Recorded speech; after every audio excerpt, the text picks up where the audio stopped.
こんばんは。10月20日金曜日20時のコマリンライブ開始します。イエーイ。今日もよろしくお願いします。わー。今日はね、今ここにバーって並んでるんだけど、まあ、買ったまんま手をつけれてない資材がいっぱいあるもんでちょっとそれらを開けていったりしようかなと思ってます。よろしくお願いします。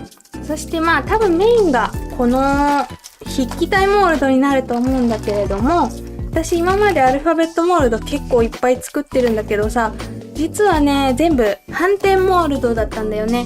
このモールドは正面モールドなんで上が表になるんだよね。なんでその辺の時の作り方の違いとかも見せていけたらなと思ってます。よろしくお願いします。わー、始まったよー。こんばんは。コメントもありがとうございます。でね、他に買ったものもまあいろいろあって、ちょっとでも今日使わないものもあるかな。これ私がさ、ちょっと前に風景レジンにハマってた時があって、こういう感じの、見えないかも。オレンジのやつの方が見えるかも。こういう風景レジンにね、ハマってた時があって、で、今からいっぱい作りたいって思って、クロッテさんに風景シート売ってないんで置いてくださいよって言ったら、すぐに仕入れてくださったんだけど、私、飽きちゃって風景レジンに。なんかすぐ飽きちゃってで、今作る気があんまないんだけど、今度やろうかな。夕暮れと合わせて、イニシャル作ったり、またこういう卵作ったり。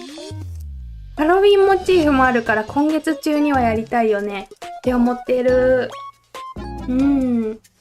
なかなか体調戻らずで、ぽってり拝見させていただきまして大丈夫かな。もう今本当体調不良の方がいっぱいいて、で、私もちょっと怪しくて今。昨日、3時に起きて作業しだしたのが悪いんだけどね。なんか全身筋肉痛みたいになっちゃってる寝不足で。引きたいモールド持ってるね。今まで可愛いなーって思っててやっと買ったんだけど、よく見たら正面モールドだから今までと違うなーって思ってた。デモを使ってる人の話によると気泡がめちゃくちゃ入りやすいらしいんで、ただ正面モールドだったら気泡抜くの反転より簡単なんでね。そのあたりも見せていけたらなと思ってる。で、その時に一緒に買ったのが、こんな感じの、お花だよね、これ。フラッシュフラワーみたいないろんなお花が混じってるやつが何種類か、6種類ぐらいかな。カラー6種類で出てて、これかわいいじゃんと思って買っちゃったんだけど、ちょっとこれが多分細かい封入で、この細いモールドと相性がいいんじゃないかなって思うんでね。開けれない指先がポンポンで開けれない。これも使いたいと思ってるし、いつか別個の塗り方で筆記体作りたいって言ってたことがあったから、それもやりたいしねって思っている。そう、背景シートっていうのがあってね、こんな感じで空レジンに合わせることが多いかな。相性がいいんだよね、すごい。夕暮れとか夜にね。ちょっとこれもまたやりたいと思ってる。自分の中で熱がちょっと冷めちゃってたんだけど。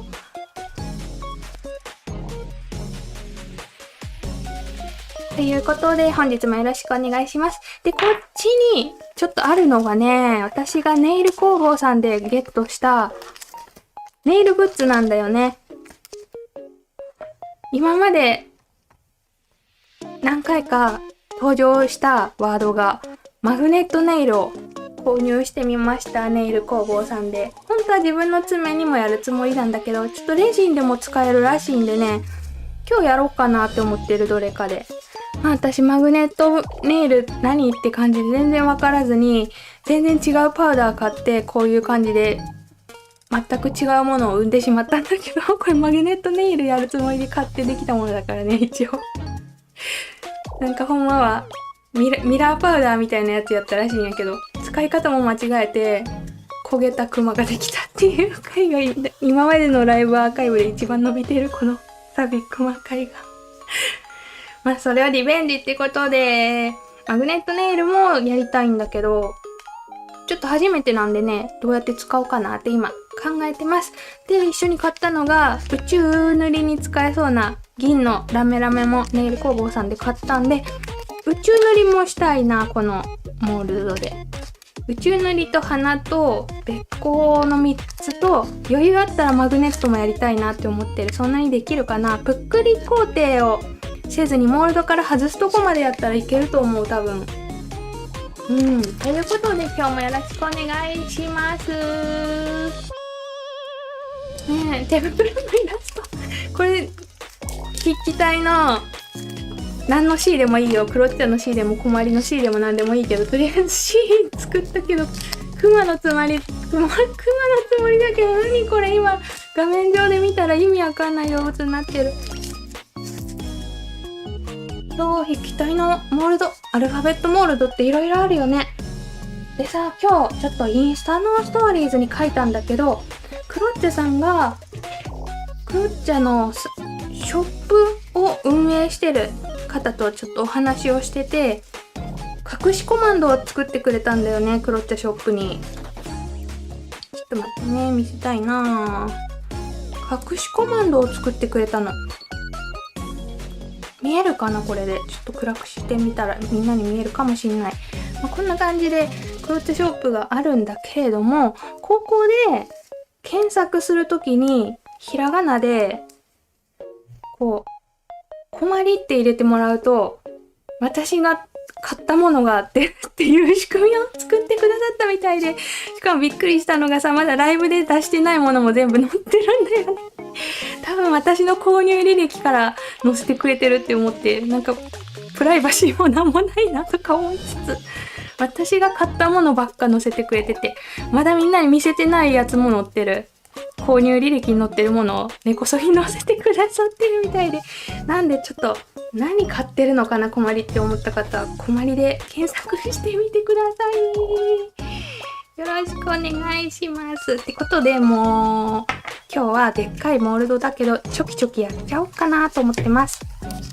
モールドをねチョキチョキしようかと思ってます。これはちょっとノースポールがなくなって買ったやつで、今日は使わないかな。相性悪いからね、でっかいお花で。よろしくお願いします。今日ずっとパソコン作業だったからめっちゃ嬉しい。今からレジにできるの幸せ。ちなみにこれはね、アリエクで3ヶ月前に買ったんだよね。今日は別に使わないかなって思うんだけど、バブルビーズやっぱ可愛いなって思ってアリエクで買ったんだけど、どこで買ったか忘れてしまった。アリエクのどこで買ったのかを。しかも買ったの3ヶ月前だから覚えてないって感じ。今夜もローガンズお願いしますってね。よろしくお願いします。ローガンズもちょっと増えたんで見せたいな。ローガンズは人数だけちょっと増やし忘れてるや。今1ページ目がバーって埋まって、そして2ページ目にね、また新たにローガンズに入りたいって言ってくださった方とか、前回のライブで入りたいって言ってた方も追加させていただいたんでね、まだまだお仲間募集中です。予備軍の方とかも募集。私も予備軍だから自分入れなきゃね、よく考えたらねえ。という感じで今日もよろしくお願いします。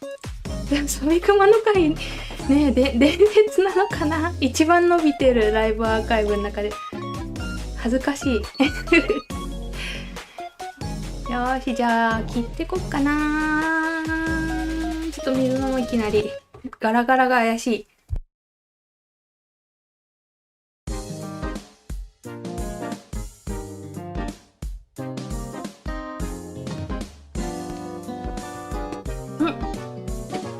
今水飲んでる時音声消えたけど大丈夫かな。購入履歴バレバレ。プライバシーもなんもない。私がまだみんなに見せてないものも全部載ってたもん。でもなんか面白い試みだなって思って、そのストーリーズか YouTube 見てる人しかわからないコマンドなんでね、ちょっと面白いなって思った。何のイニシャルやろう。一応さ、前回もイニシャル募集した時にね、いっぱいイニシャルのリクエストいただいてたんで、その中からちょっと Y と何だったっけな、 N と Y だったかな。まずバラバラにしてかなきゃだね。気をつけないとね、たまにモールド切っちゃったっていう人がいるから注意だよね。切る時のコツとしては、ハサミをガバッと広げずに刃先をちょこちょこ広げてればモールドからはみ出すことないからね。この薄いとこだけ切ってればちぎれることはないと思う、多分。ちょっとちっちゃい適当な大きさにしてこっか。もったいなく感じるけど大きいと邪魔だし、でもこれ難しいな、切り方。なんだこの狭いゾーンは。チョキチョキチョキ。ローが潰れてる。ありがとうございますね。え、そう、資材用さん多いでしょ。増えてっちゃうよね、どんどん。作り終わってないのに前買ったやつが。私も増えてもうすぐ収納動画を出そうと思ってるんだけど、収納動画撮り終わる前にもう資材入らなくなってきちゃって、もうちょっと収納増やしてからまた撮るかちょっと悩んでる。もうクロッチャで見たらないんだ、背景シート。私のコマンドからしか買えないらしい。そうなんだ。出し忘れてるとかもあるかもね。ちなみにこの試みが始まったのが先日社長に会った時に、クロッチャの検索機能が弱いってちょっとご指摘をさせていただいて、例えばシャカシャカとシェイカーで同じアイテムなのに商品によってシャカシャカやったりシェイカーやったりでバラバラでシャカシャカで検索しても出てこないやつがあるっていうのが気になったもんで、それを指摘したんだけど、その時にね、ショップの方が頑張って対応してくださることになって、その流れで私のタグを作ってもらえたらしい。検索機能って大事だよね、結構。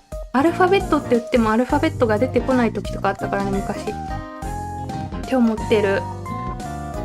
マグネットネイルやるとしたら、このハートあたりでちょっと練習としてやってみたいかな。このイニシャル絵文字もついてるのありがたいね。いろいろ作れそう。チョキチョキ。だいたいこの大きさやったらできるかなぐらいになったんで、今日ちょっと Y と N とでカラーも作んなきゃなんだった。先に作ればよかった。今日のね、公式多分長女だと思う。ね、前回コメントした時ね、いつも次女がコメントしてくれてるんでね、皆さんと仲良くさせてもらってるんだけど、長女は久しぶりにコメントしたらみんな反応してくださるもんで、めちゃくちゃびっくりして固まっちゃったらしいんだけど、今日は普通にコメントするって言ってた。だって戻ってきた、おかえり。裏から切ったら失敗激減しますよ。確かに裏の方が見えるよね、よく考えたら。ほんまや。表から切って全部うまくいっちゃったかな、多分。裏から切った方がいいってね、コメントくださってる。ありがとうございます。これで失敗したらへこむもんね。Y どこだろう、見つから。Y がない。Y とY どれ。なんか筆記体になるだけで一気に難しくなってアルファベットの区別つかない。あった、ちっちゃ。Y と N とハートも作りたいしね。星様もあるんだ、これ。いいな。使いやすそうなキーホルダーとかにしやすそう。M の人多いし M も作りたいよね。この辺り使うとしてカラー作っていこうと思います。じゃあカラーを最初に作って基本を抜きつつと思いつつ、まず今前のが残ってたらそれ使いたいかな。残ってるかな、何色か。うわ、微妙。使い道微妙な色しか残ってない。私さ、このお花はちょっとホワイトっぽい背景にしたいと思ってるんだよね。お花たちがカラフルだから。これだけ使い回せそうだな。ホワイトちょっと混ぜて。他は無理かな。べっこうカラーに茶色いけそうかな、ちょっと。でもこれ白が混ざってる茶色だからダメだ。1個しか使い回せないや。よいしょー。いっぱいコメントありがとうございます。液体かける人ってかっこいいよね。私無理かな。まずこのフラワーの背景にしたい、これコマリカラーが多分余ってると思うんだけど、これに白混ぜたいかな。白それを背景にしようかと思ってる。でまずそれ作る。宇宙も作りたいんだった。宇宙か。ラメ使いたいからね。早速このギラギララメっていう名前あって、すごいギラギラしてるよね。めちゃくちゃ画面で見るとさらにギラギラしてる。これも使いたかったから宇宙色も作っとこうか。でべっこうか。べっこうは4色作んなきゃダメだから大変だな。結局いっぱい作んなきゃダメだね。ちょっとマグネットが今日いけるかわかんないかな、制限時間的に。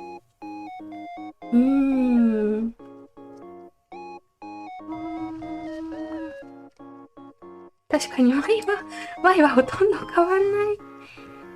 宇宙3個。またモールドで埋もれていくかもしんない、画面が。モールドじゃない、朝食パレットで。これちょっと先に混ぜとこうか、ちょっと怖いから。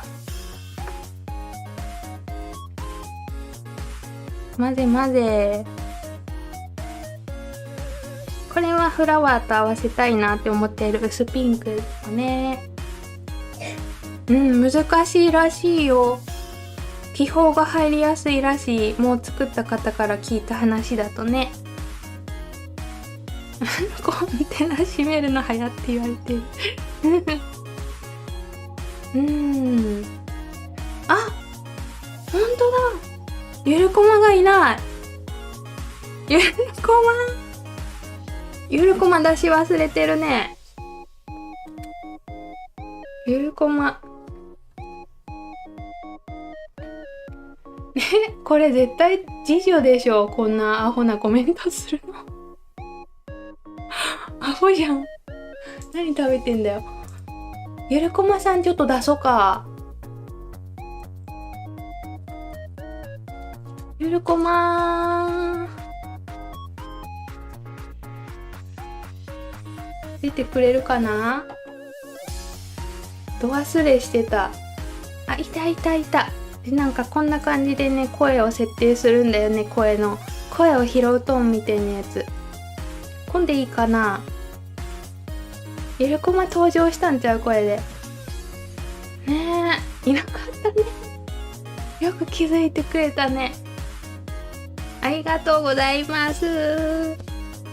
でマイクの位置も調整して、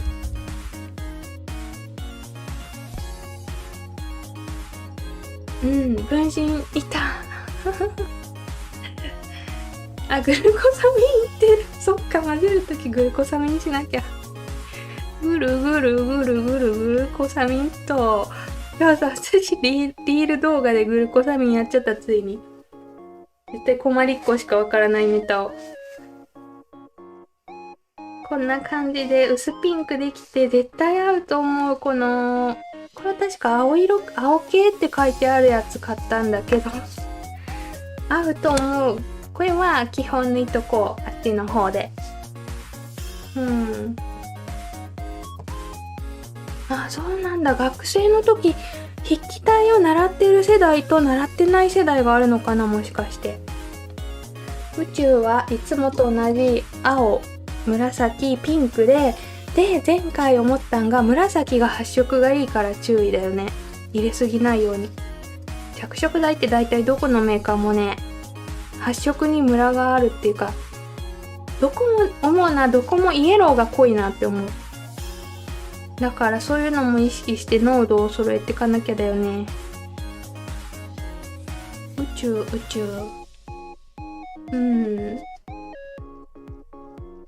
お、危にそう忘れてただけだった。脳が雑過してゆるこも消えたと思ってた。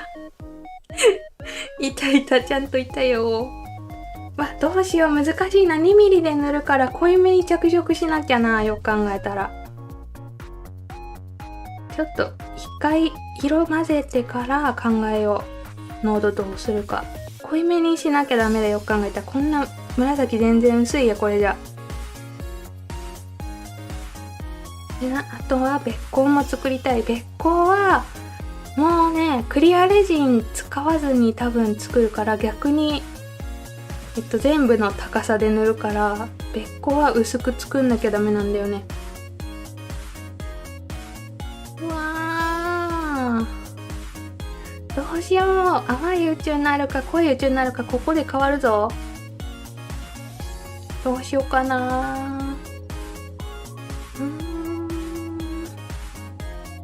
もうちょっと濃くしようかな。初コメリアタイです。おー、こんにちはって。初コメありがとう。嬉しい。リアタイやったー。ゆっくり見てってくださいね。ありがとう、コメント。倍ぐらい濃くしたいな。宇宙と、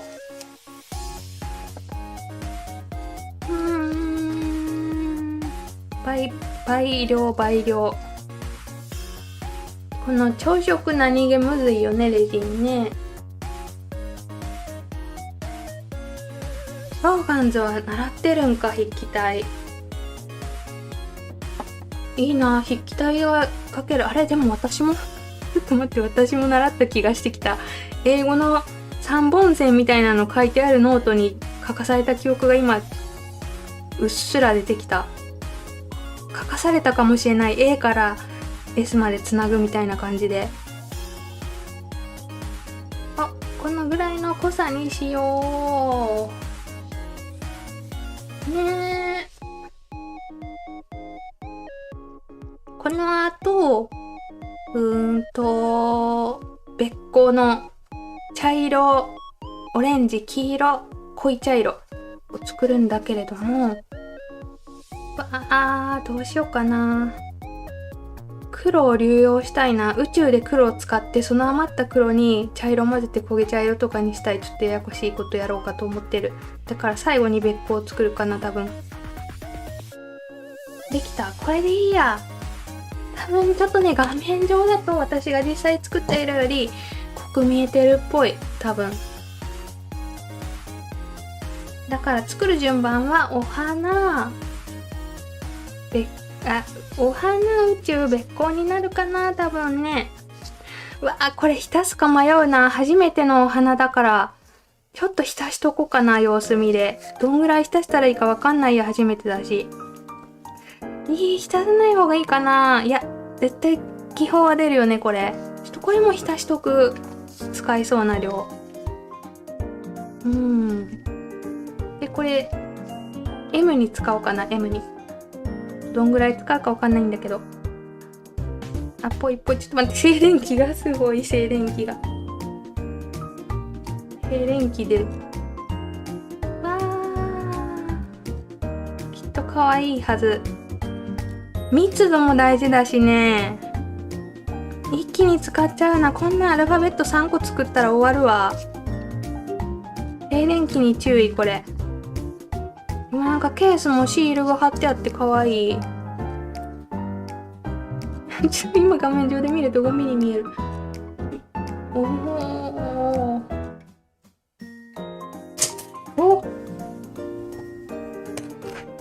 筆記体かっこよく描けたらいいよね。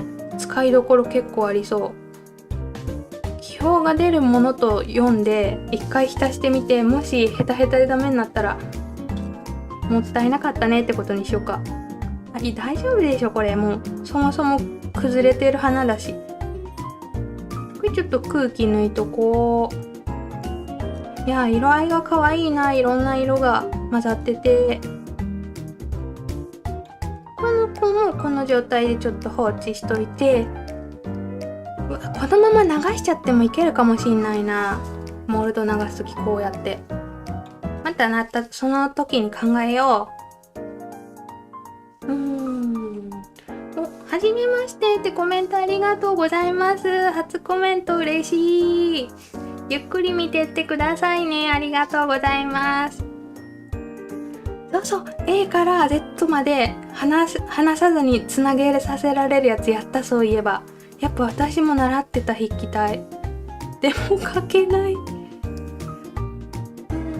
し、これであとは別光のカラー作るって感じか。別光のカラーはさ、今回のアルファベットでちょっと私がやろうとしてるのが、どうしよう。下段2ミリだけ塗るか、もう上の方まで塗っちゃうかで濃度が変わるんだよね。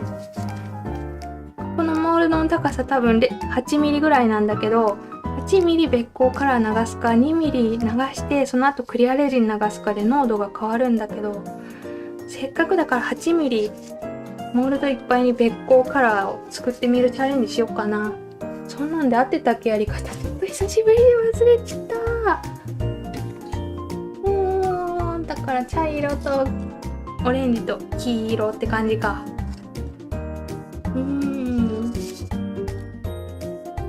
よし。で、結構流すってことはレジン量も結構いるはずだからね。そして分厚く流すので濃度は薄いめに作りたいけど、別光ってことは濃い茶色と薄い茶色が混在する感じになるからな。運だね。もううまくいくかどうかは。よし。で、茶色とりあえず様子見でちょっと薄めに作りたいんで少なく流してと。コメントもいっぱいありがとうございます。レディーしながらお邪魔してます。で、レディーしてるんだ。お仲間だ。嬉しい。お仲間が増えた。アメリカ人の先生と英語で話す。すごい。アメリカ人の先生とか行ったことないもん、私。それちょっとあれかな。学校によって違うんかな。黄色めっちゃ濃く出るからね、確か。ちょっと、もう、ちょびっとだけ。ちょっと少なすぎか。いや、ちょびっとでいけるっしょ。でもちょっとでいいや。絶対少ないや。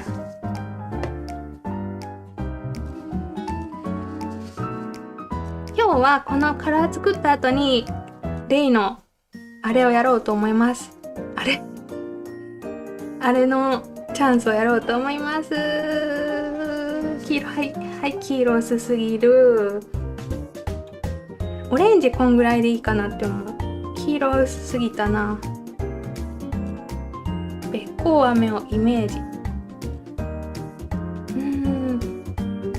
やっぱこまりさん見てた。レジンやりたくなる。本当にこの楽しさが伝わってると嬉しい。私インスタストーリーズにも書いてたんだけどさ、昨日の夜中の3時に目が覚めて、なんか天からさ YouTube の勉強しろってビビビっていう合図が来て、謎スピリチュアル天からね、なんか勉強しろって言われて夜中3時に起きてちょっと勉強してたらさ、 YouTube の概要欄にアドレス貼りまくってると、特にアフィリエイトリンクのアドレスとか貼りまくってると、なんかおすすめに乗りにくくなるとか、最悪アカウント停止になるみたいな記事を見つけちゃってさ、最近私貼りまくってるじゃんって思って、で急いでブログ作ってた。夜中の3時から神から注意が来た。コマリン製の茶色薄い。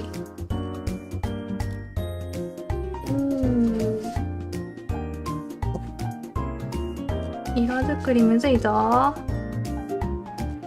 入れすぎた気がする。最悪薄めよう。こっちじゃない。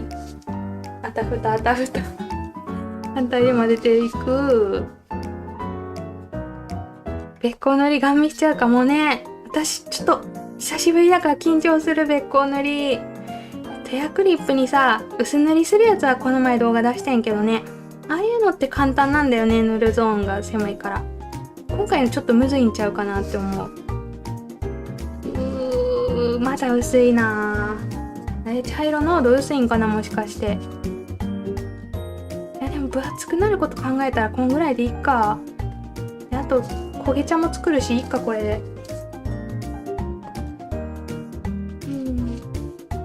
タイトルの日付間違ってる。あ、言い過ぎた。タイトルの日付9日後になってる、もしかして。ちょっと未来を生きてるかもしれない。あ、黄色言い過ぎちゃった。まあ、いっか。いやー、言い過ぎたね。これ浮くね、この濃度はさすがに。で、薄めて、そしてレジン液がどんどん増えていくって感じだよね。入れすぎちゃった。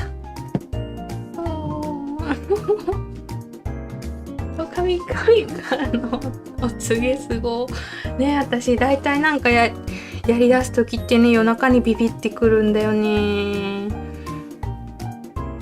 YouTube のショートで一番再生されてる320万再生のリールも夜中の4時にねバッて起きて作ったやつだった。うわー、できた。あ、これ混ぜてない。多分こんな感じでちょっとやり始めてから考えよう。おかしくなってきたらどう調整するかっていうのはね。これでカラー作り終わりで、あとはほんま黒と焦げ茶欲しいねんけど、昔作った黒があるからそれを使い回す感じで、宇宙の後ろにこれで黒塗って、でその後にこれに茶色混ぜて焦げ茶色にしたろうかなって思ってる。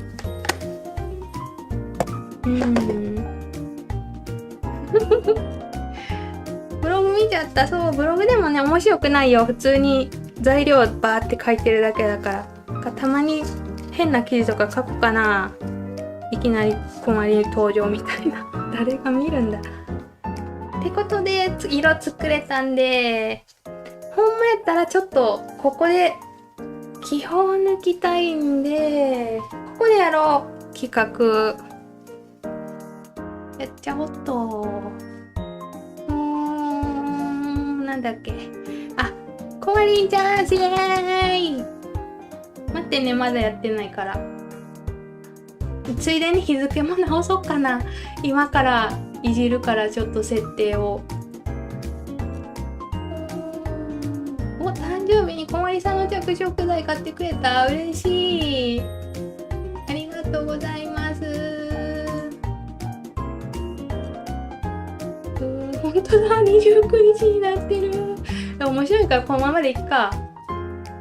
もしかして初見の人が突っ込んでくれるかもしれんし。よし、OK。ということで、現在からプレゼントチャンスを開始します。ポチッと。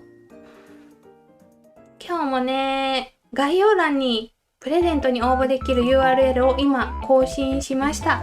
なので、今もともと動画見てたよって方はね、一回ちょっと動画を×で押してもらって、で、開き直すと多分新しい概要欄になってるからね、そこからご応募いただければと思います。今から10分間だけ概要欄に載せとくんですが、これ別にね、その10分間の間に開いた方やったらライブの最後までアドレス残ってると思うからね、ライブ直後まで受け付けてますので、ぜひご応募ください。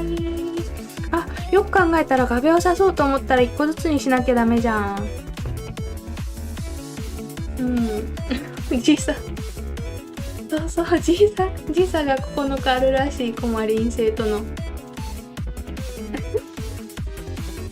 後で直そう。よく考えたらさ、画鋲刺したいから、さっき言ってもらったみたいに裏から切ろう。チョキと。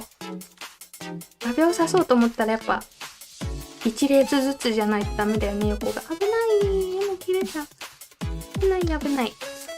M と N 作りたいのと、Y も作りたいしね。Y どこ行ったかな。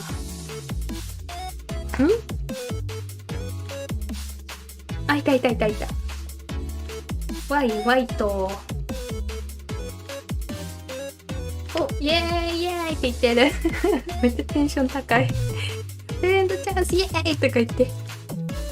プレゼントも今結構溜まってる。毎回当たった方にレジンアイテムをね、プレゼントしてるんだけど、ちょっと溜まってきてるかな、プレゼント。今こんな感じにあるやつの中から、いつもだいたい2点ぐらいを送らせてもらってます。当選者さんにね。ぜひ狙ってくださいね。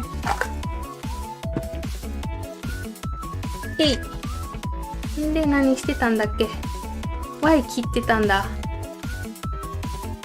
そう、フォームの写真毎回変わってるんだよ、実はね。毎回プレゼントチャンスの色とフォームの写真を実は変えてたりする。気づいてもらえた。嬉しい。あ、そうそう、高評価も押してくれてる。ありがとう。うわ、これ、どこがいいやろ、画鋲。ちょっとむずいかも、これ。私やったらこっちがいいかな、こっち。こっちかこっちで迷うとこだと思うんだけど。バランス的にね、こっちに重心が来てるんで、かなー、刺すとしたら、ここにぐさってこう。どこに刺すかで結構運命変わるよね。応募完了した、よかったー。グッドボタンもありがとう。これも結局切っちゃおうっと。M は重心こっちだからここかな。てか全部その辺か。よく考えたら筆記体って。こんばんは。コメント表示されなくて一人でてんやわんややってた。よかった、治っていらっしゃいませ。よかったね、治って何が起きてたんだろうね。でも金曜日の夜だからちょっと YouTube 重いかもしんない今日。私のコメントも遅いかも。今20時37分になったとこ。言うても 1,2 分かな、遅延あるの。これで準備できたけど、基本まだしっかり抜けてないね。これなんだっけ。あ、宇宙のピンクか。やっぱ最初に作ったのだいぶ抜けてるな。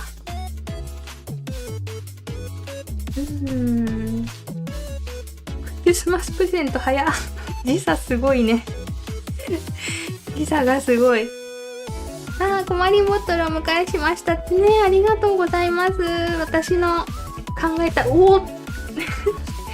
私の考えたデザインボトルがね、おとついの誕生日の時に販売されたんですが、初回販売分の200本がもう完売して、今ご予約受付中状態になってるかな、多分ね。お迎えしてくださった方ありがとうございました。今日も概要欄にね貼ってるので、気になった方ぜひ見てください。これだいぶ抜けてるからもういけるかな、こいつ。待って、またタイマーし忘れてる。何分経っただろう。5分ぐらい経ったかな。脳トレがあと5分ぐらいと見た、勝手に忘れてた。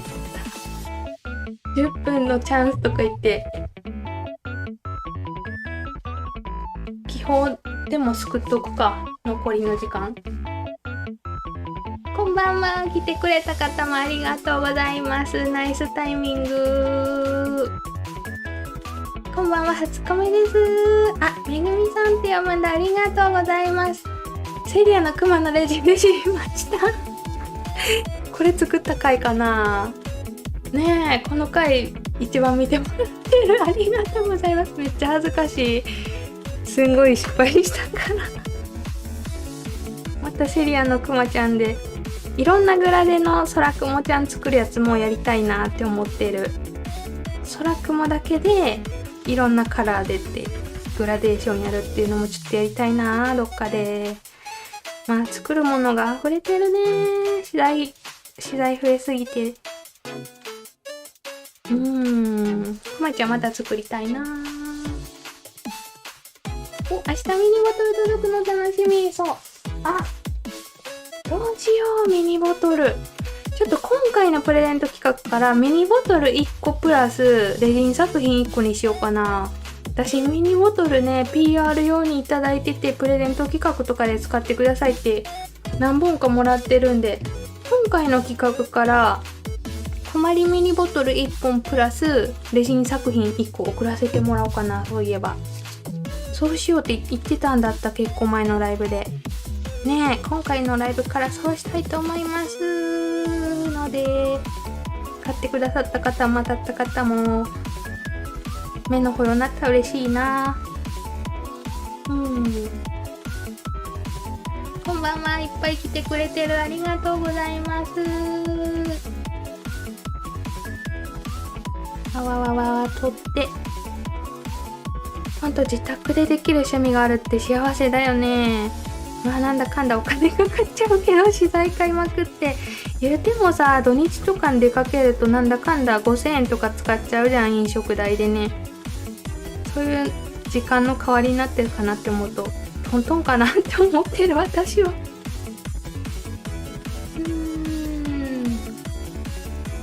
S も作ってほしい。了解です。また作る。S かわいいよね、この筆記体の S。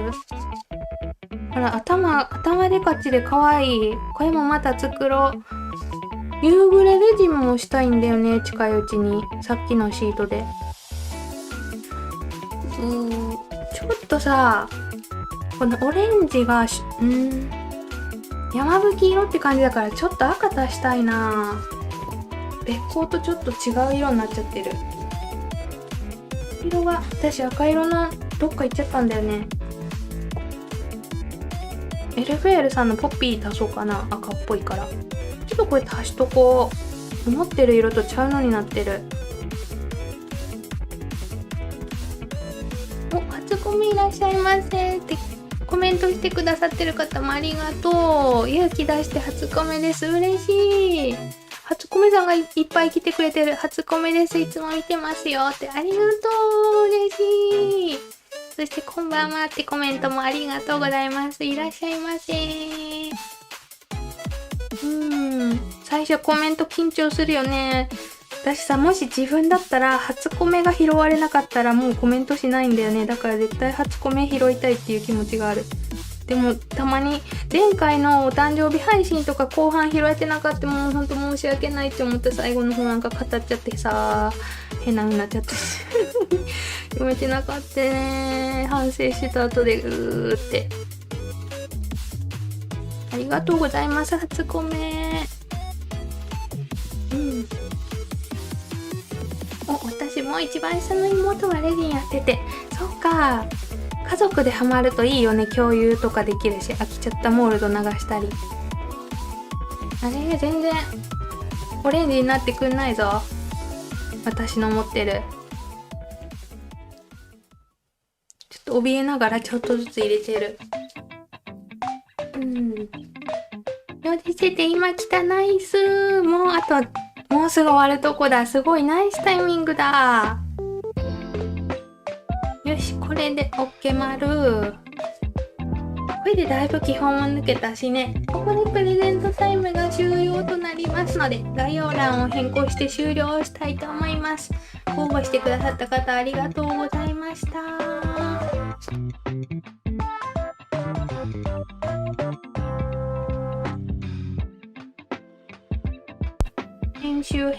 編集と日にちはそのままでいいや。よし、治った。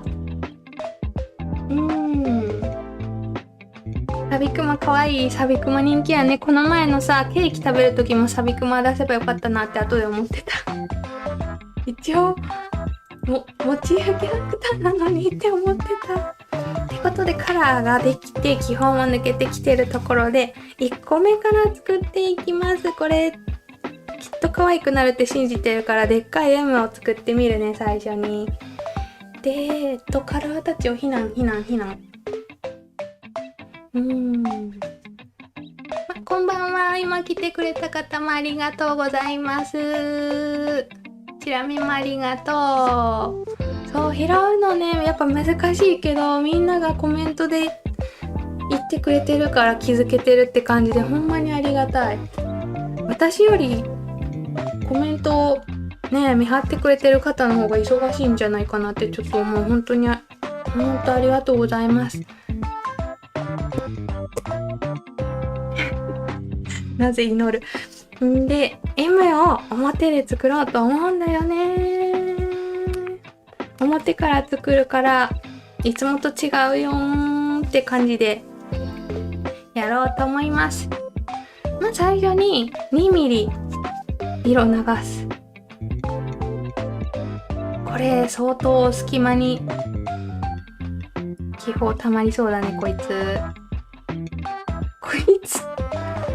2ミリぐらい流したいんだよね。ああ、かわいい。いい色になっている。どんぐらいやろ？こんぐらいかな。うん。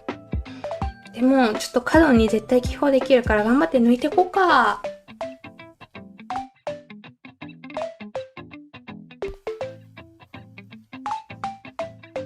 こうやってね、底面に広げていこうと思います。なんかやり忘れてることないかな？今日大丈夫かな？ねえ、抜けますってお疲れ様です。またアーカイブ見てくれてありがとうございます。いってらっしゃい。最強放置娘。最強放置娘ちゃん送ってくれてありがとう。やばい。前回使ったお色かなんかがついてる。混ざってないかな、色。ちょっとここにあるゴミも気になる。固まってるみたい。よかった。アップにしてみんなに見えるようにアップにしよう。イヤホン装着よかったー。イヤホン便利だよね。なぞってこ角絶対見えないだけで気泡あるからね。このモールドは特にこの辺が怪しいかな。この狭いとこ。こういう斜めのとこもよくできるからね。なぞりのちょっとレジン液足りてない気がするな。いやでももうちょっと入れよう。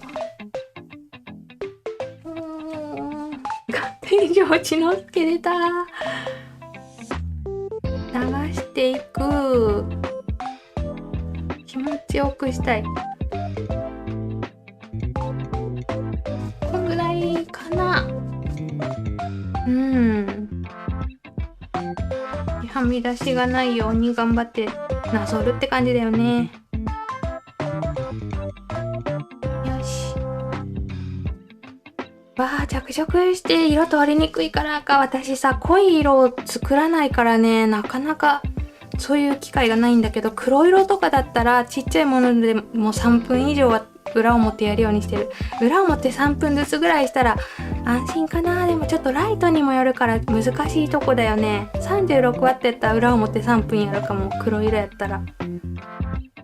まあ大げさにしといて損はないよね。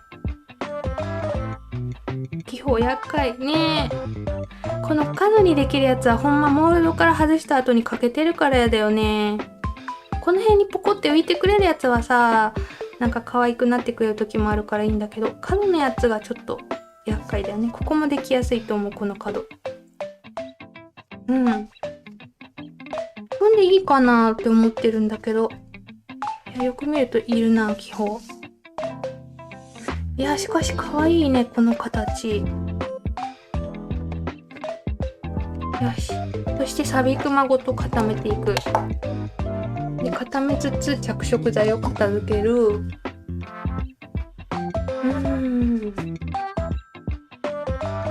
お、やっとテレビで大画面で見れる。大画面で見てくれて嬉しい。見やすいんかな、テレビ。私 YouTube テレビで見る機会あんまなくてさ、子供たちはたまに YouTube でテレビで見てるけど、テレビやと聞いた話によるとテレビで見るのとスマホで見るので私の声がだいぶ違うらしいよ。ほんまかな。娘が小森さんの海レジンキットに入ってた花使ってヘアピン作り出した。わあ、娘ちゃんが作り出した。すごい。ヘアピンって難しいの言ったね。うまくできるといいね。ということで、ここで今日初めて使う、これちょっと浸しすぎじゃない？いっぱい。ちょっと一回様子見で流そうか、このままざーっと。ちょっと作りすぎてる気がする。2個分ぐらい。流して、絶対色合う。合うっていうか、この薄い背景やったら大体どれでもいけそうやけど、金箔とか入れたくなるとこだな、ちょっと。いやでも5チャルか、そもそも元の色がいっぱいあるから。いやでも逆に引き締まるかもしれない。これ様子見つつ密度考えてこうかなって思ってる。これ今ちょっと入れすぎかなって思ってるんだけど、私この茎とかはいらないね。ちょっと様子見するね、こっから。いやー、お花の自然なお花の色のカラフルなものが大好き。自分のボトルも毎回そういうの意識してるんだけど、自然な花の色が好き。うさみみちゃんありがとね。おやすみ。頑張ってね。いつもありがとう。すごいなんだっけ、金木犀と銀木犀の話してる。今日も私家の玄関出たらめっちゃ匂いして幸せやってんけど、ほんまどっから匂ってきてるんやろうって思う、いつも。うわー、もうちょっと密度薄い方がいいかもしんないね。これちょっとむずいとこだね。そう思うと結構作れるか、この1ケースでも。でマジでこだわるとすると、オレンジのものをバランスよく並べたり、紫の位置をバランスよく並べたりとか、めちゃくちゃ細かくなってくるんだよね、こだわりすぎると。この花たちの場合は青色が強いんで、青色がね均等に散らばるようにすれば他適当でもなんとかなるんちゃうんかなって思ってる。だからこの青色をこういう感じでね、同じ場所に青色ばっか置くとかしないで、そうするとバランスいいんちゃうかなーとかって思ってる、勝手に。い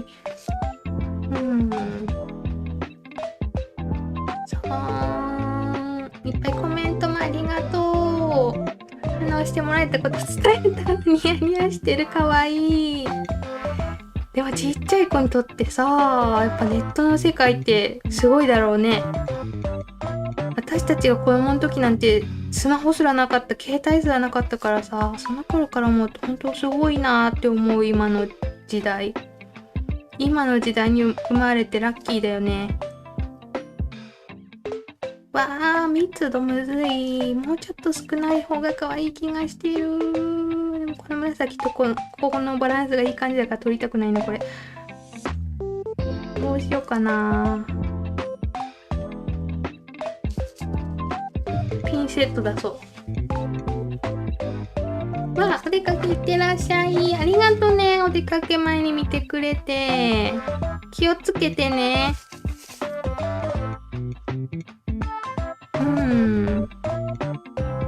この花かわいいし、ヘアクリップにもしたいな、ちょっと。こんなもんかな。金箔とか言えるか、悩みどこ。いや、事故る可能性があるからちょっと今回やめとこう。レジンってさ、どんどんいろんなもの入れるとインスタ映えするようになっていくからね、結構どんどん入れてっちゃう人多いんだけれども、実際使う時って意外とシンプルの方が受けが良かったりするって思ってる。販売した時とかにね、なんだろう、ガラガラ派手派手っていうのが好きな人もいるんだけど、少ないなって思ってる、そういう人。なんで若干シンプルの方がうまくいったりする。どうかな、これでやってみようか。この後クリア流しても終わりだからね。センス爆発してる爆発してよかった爆発。着歌懐かしいね。自分で打ち込むとかやってたよね、着歌って。手打ちでさ、入れてみんな伝わってる。打ち込んでたり、なんかそういう打ち込む用の本が出てたりしてたもんね。色とりどりのお花の配置難しいよね。とりあえず思ってるより少なめにしといたら失敗は起きにくいかなって思ってる、自分的には。で、ほんまやったら封入物って3色ぐらいにまとめるのが一番無難なんだけどね、今回はちょっと違う、そもそもいっぱい入ってる色ってことでね、挑戦してみてます。まあ、こんなもんでいいか。あとクリアレジン流すだけだよね。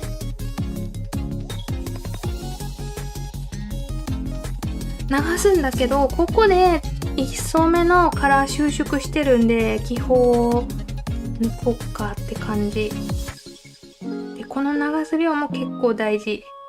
後で表面ぷっくりするんだったらモールドと同じ高さジャストにした方がいいよね。ここでぷっくりしちゃうとね、表面モールドから出した後にやろうとした時に垂れやすくなっちゃうからね。結構鼻の隙間に気泡できてるなぁ。これやっぱレジン液めっちゃ使う。分かってはいたけどレジン液めっちゃ使うな。よいしょー。こんなもんかな。もうちょっとかな。これ最強放置したいで、このまま放置して次の行こう。じゃあ一回ね、触らないと抜けない気泡を取っとく。ここでおやすみなさいの方もありがとうございました。レジン液たくさん使うって今まさにねめっちゃ使った。やっぱ使う。アルファベットは結局全部めっちゃ使うと思う。ただ普通のより少なそうに見えるよね、パッと見。ここに結構デカめの気泡入ってる。がっつり浸していいやつだったかもしんないね。で、ここの収縮してるとことかにも1層目のピンクが収縮したとこにね、気泡があるんで、こうレジン液モールドの隙間に流す。そうすると外した時に横にポコっていう穴があるやつ、あれが防げると思う。ちなみにそれを詳しく語ってる動画は今日概要欄に、今日っていうかいつも概要欄に貼ってある。アルファベットモールドがなんかめっちゃ綺麗にできるみたいな動画ね。よかったら今日初めて見たよーんって方は見てみてください。このまま置こう。絶対見えない気泡いっぱいいるもん、これ。お花だらけだし。うわ、薄塗り効果挟んだ方が良かったかもしんないな、よく考えたら。ここで一回薄くレジン一回塗るやつやっといた方が良かったかも。それできんかった時は最強放置すりゃいいかなって思ってる。じゃあこのまま、この子は最強放置組ということであっちに行きます。で、次宇宙やろうか。宇宙 N でやろうかな。そうそう。初コメですって。初コメ嬉しい。ありがとうございます。そう、若い方もいっぱいいる。ちなみにコマリンモデレーターさんはね、大学生さんとかからお孫さんがいる方まで幅広くしてくださってるし、視聴者さん、言えた、視聴者さん。視聴者さん。言えてないじゃん。もうなんか結構幅広い年代の方が見てくれているって思ってる。写メ。そうそう。最初のさ、携帯なんて写真なんて撮れんかったもんね。で、最初の方に写真撮れるようになったやつめちゃくちゃ画質悪かったしね。ってことで宇宙なりしようと思うんだけど、グラデーションを作るので、2層ぐらいに2層でやった方がいいかな。流すだけ流してから考えよう。2層にした方が深みは出るんだよね、グラデーション。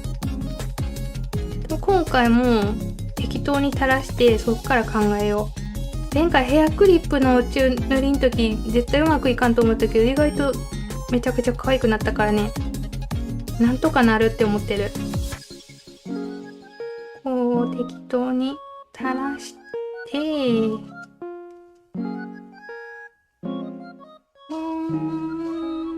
花びらめっちゃ可愛いね。可愛いね、花びらって。お花が大好き。わあ。適当に流す。適当と言いつつ、一応、位置のバランスは考えている。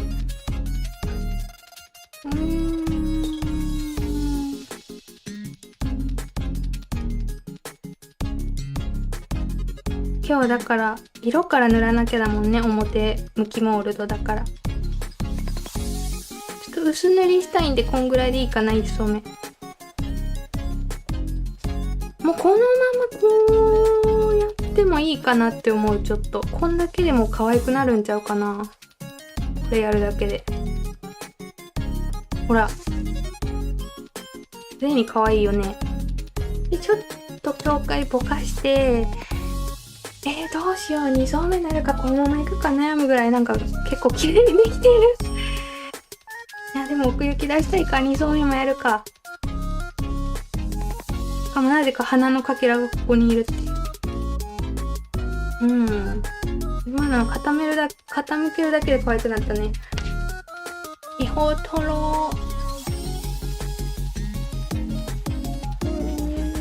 しまった、チャット欄止めちゃってる私。ちょっと待ってね、バーって見てこう。コメントいっぱいありがとうございます。みんな携帯とかさ、ピッチの話で盛り上がってる。私ポケベルだった。最初はポケベルを買ってもらって、何歳か言ったらほぼバレるね。今が何歳か。ポケベルやった最初。初コメです。レジン熱が再燃して数ヶ月ずっと見させてもらってました。ありがとうございます。どんどんレジン作品大きくなる。わかる。流行ってる作品もどんどんでかくなってきてるんだよね。これは多分レインモールドとかを作ってる中国の会社の策略なのかなって思ってるんだけど、流行る作品もどんどんでかくなっていくもんね。昔ってもっとちっちゃいものばっか作ってたんだよね、レジン作品って。アルファベットとかで出したのここ数年だもんね。駅がどんどんなくなっていくし、2駅にしたら安いんだけど、2駅ってやっぱ待ちきれないんだよね。1日待つのがめんどくさいって思ってる。ありがとうございます。初コメレジン楽しみましょうね。なぞりのと、ブランドロゴ待ち受け流行ってた。ビトンとかなんかそういうロゴでしょ。誰かが作った多分偽物が適当に作られたさあ壁紙をさ待ち受けにしたりしてた私。懐かしいね。でもこれ今綺麗に見えるけど浮かすと若干やっぱ境界気になるから、やっぱ2層にするかな色。で一回固めて、これちょっと背景白のが見やすいかもね。これに関してはなんかないかな、明るいの。これでいいか。絶対白い背景のが見やすいや。こうやって境界の部分ね。言うても宇宙ってそんなこの後いろいろ飾り付けするからな。こんで一回固めようかな。私はね、それよりも自信がないのが、べっ甲が自信なくて今ちょっとドキドキしてる。大丈夫かしら、この人作れるかなって。久しぶりだしね。そう、今日もね、初コメしてくださる方もありがとうございます。よろしくお願いしますね。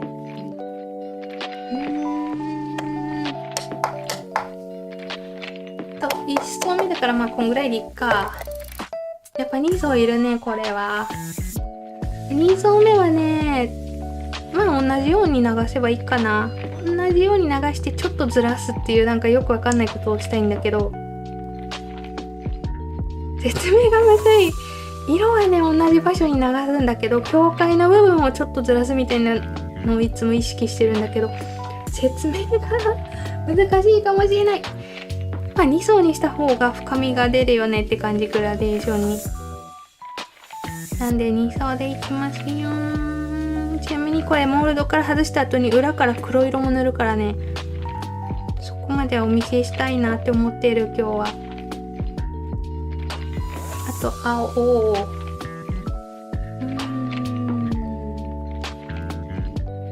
プリクラ懐かしいね。最初のやつほんま画質悪かったよね。角丸四角横長プリクラみたいなやつ、16枚出てくるやつ。今のプリクラさ、たまに撮るとさ、家族とかで化け物みたいになるんだよね。なんか、選べるじゃん。自分の顔面の加工具合を。で、加工なしにしても、目でかくなって顎なくなってるんだよね。何なんだろうね、今のプリクラって。宇宙人ってか、別人になるんだけど、どう頑張っても。何なんだろうって思ってる。最近撮ってないや、もうなんか別人になるから。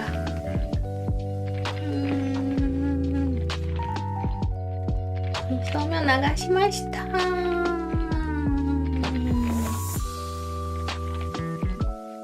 どうしような。ここではね、あんまりモールド傾けるとかしたくないんだよね。そうすると1層目に固めたやつに隙間空いちゃうからね。なんで、まあ、地道に伸び伸び伸びと伸ばしていこう。伸び伸び伸ばす。この時点で結構いい感じになってるんちゃうかなって思う。後ろ絶対真っ白の方がもっとわかりやすいな。真っ白い何かないかな。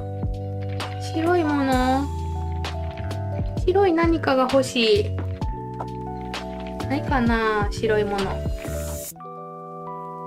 何にもない白いもの。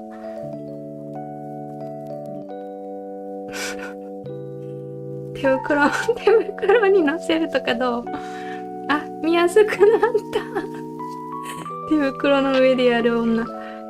手袋はでもやっぱちょっと手袋のせいで傾いちゃってる。後ろ白のが見やすいや。作品によってね、黒背景だと気泡見やすいとかさ、グラデーション見やすいとかあるよね。白背景のがいいとか黒がいいとか。大丈夫かな、気泡はもう。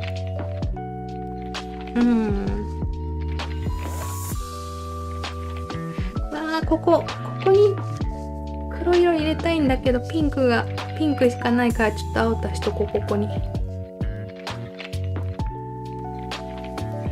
青足して締めとくって感じ。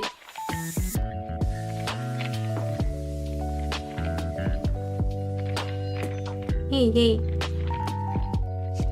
こんな感じで固めよう。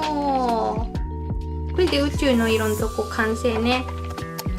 その後新しく買ったラメさんとか使うって感じかな。でも俺に花びら入ってるってとこ読んでる私。めちゃくちゃ遅い。もしかして。ありがとうございます。教えてくれて。撮れたよね、多分その花びらね。明日誕生日の方がいる。おめでとうございます。今月さあ、10月誕生日の人多いね。おめでとうございます。そう。あ、インスタでね、ハッシュタグこまりメイドとか、ハッシュタグこまりっ子とかね、ハッシュタグこまりっ子ローガンズとかのタグが盛り上がってて、こまりんレジンを見てくださってる人が使うタグがね、あるんだよね。で、それを辿ってね、みんなが繋がってくれたりして、すごい嬉しいって思う。ローガンズの方は、ローガンだけど頑張ってる仲間ね。このこまりっ子とこまりっ子ローガンズってやつが主にインスタでめっちゃみんな使ってくれてて、投稿も100件超えててめっちゃ嬉しかった。よかったら使ってね。ちなみにツイッターも使ってくれ、ツイッターちゃうやん。X も使ってくれてる人いてね、私もそのタグはチェックしに行くようにしてる。ありがとうございます。さあ、ということでこっから装飾なんだけど、このギラギララメのに期待してるからね、私はネイル工房さんのギラギララメ最初にやって、その後バランス見て風につけてこう。これ大丈夫？これなんか静電気系の気がするんやけど、また開かない。何これ。ちょっと待ってね。開かない蓋が。また開かないやつ出たで。これだって前のやつと似てるもん、蓋の形。また開かないやつだ。どうしよう。絶対使いたいのに。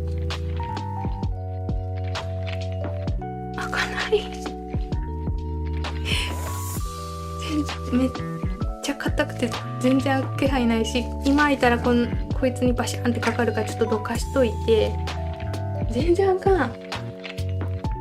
これめっちゃぴっちり閉まってて、しかも蓋に静電気でめっちゃついてて、見るからに危険な匂いのするやつ。どうしようこれ。絶対開けたいこれは。開かない。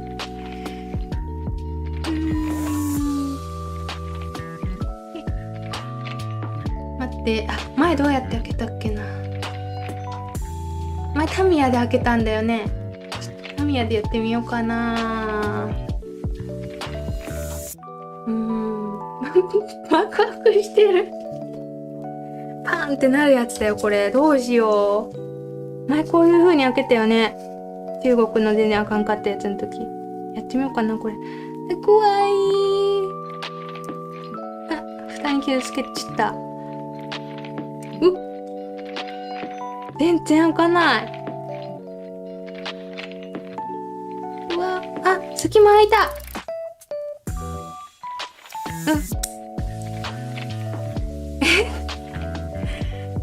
抜けない。隙間開いたのには動く気配がないんだけど。ちょっ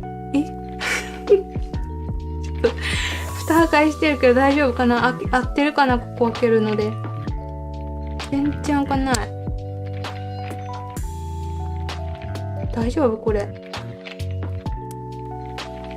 すごい開く気配がない。しかも静電気すごい系のやつだからケースから移すのも難しそうだな。隙間が空いてるのに動く気配がない。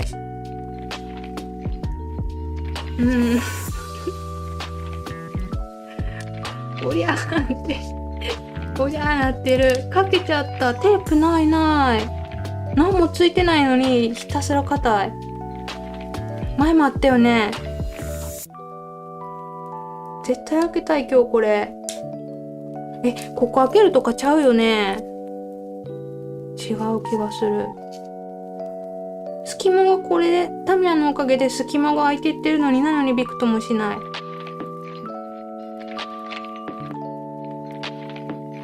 どうしよう、開けなかったら今日。どんどん蓋破壊していくんだけど。一周した。あれ一周した気がする。隙間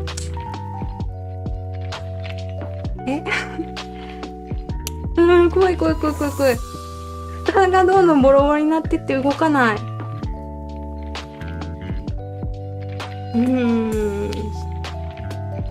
そう、こまりっこさんと仲良くなりたいっていうタグもあった。この前見た。ねえ、そういうのでつながるといいよね。こまりっこさんとつながりたいとか、そういうタグも作ってくれて嬉しい。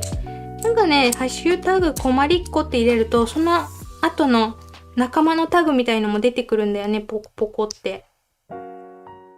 いっぱい作ってもらえてってすんごい嬉しい。けど、蓋が開かない。回すほんま回す。全然。手袋のせいもあるか。手袋一回取ろうか、ちょっと。全然取れる気配がない。手袋びちゃびちゃなってる。待って、汗でシワシワになってる。こんなんで開けれる気しないんだけど。シワシワになってる。全然動かんし、汗でツルツルする。回すやつだよね。回らない。超硬い。どうしよう、これ開けたいのに今日。回らない。びくともしない。どうしよう、開けれずに終わったら。回してって言ってるみんな。で、回してみたけど開かない。シリコンマットで蓋を折って回せないですかね。なるほど。こ周り与えてこれたってありがとうコメント。今ちょっとめちゃくちゃになってる。大変なことになってる。全然開けれない。シリコンマットで蓋をして回す。こういうこと？でもこうしたらこぼれる心配もないよね。ギーギギー謎の擬音。全然回る気配ない。なんだこりゃ。回った回った。やったー。すごい、シリコンマットでいけたかもしんない。ありがとうございます。蓋ボロボロだ。かわいそうに。でも開いた。しかも一回開いたらもう緩く締めとけばいいよね、きっと。よかった。めっちゃ大変やった。パウダーがこういう隙間に入りまくってるから、そのせいもあったかもしんない。タミヤの意味なかったかもしんない。手袋べちゃべちゃだから新しくしなきゃだ。ねえ、そうそう、滑り止め的なのしたらできた。ありがとうございます。てかシリコンマットがよくできた。開いたよー。輪ゴムとかも良さそうだね。輪ゴムで持つ、ぐるぐるってして回すのも良かったかもしんない。輪ゴム持ってないけどよかったー。ギギギってあれみたい。裸足の弦の擬音みたい。わかるかな。裸足の弦ギギギって言ってるやつ。あ、よかった。何しようとしたんだっけ。ねえ、蓋かわいそう。確かに私がボロボロにした。でもこのギラギラ具合めっちゃいいよね。絶対活躍してくれると思う。で、ラメは飛び散らなかったけど、蓋のかけらたちがいっぱい飛び散っちゃった。すごいギラギラ。これをね、使いたかったんだよね。宇宙っぽいの出るかなって思って。で、ちょっとやっていこうと思うんだけどさ、クリアレジンを薄く塗りたい。クリアレジンないかな、どっかに。あった。ちょっと初めて使うから失敗しないようにちょっとずつやっていこうかな。おやすみなさいの方もありがとうございました。こんな時間までね。ゆっくり寝てくださいね。そうそう。あれだよね。フォロー OK の人とかのタグっていうのを決めた方がいいよね。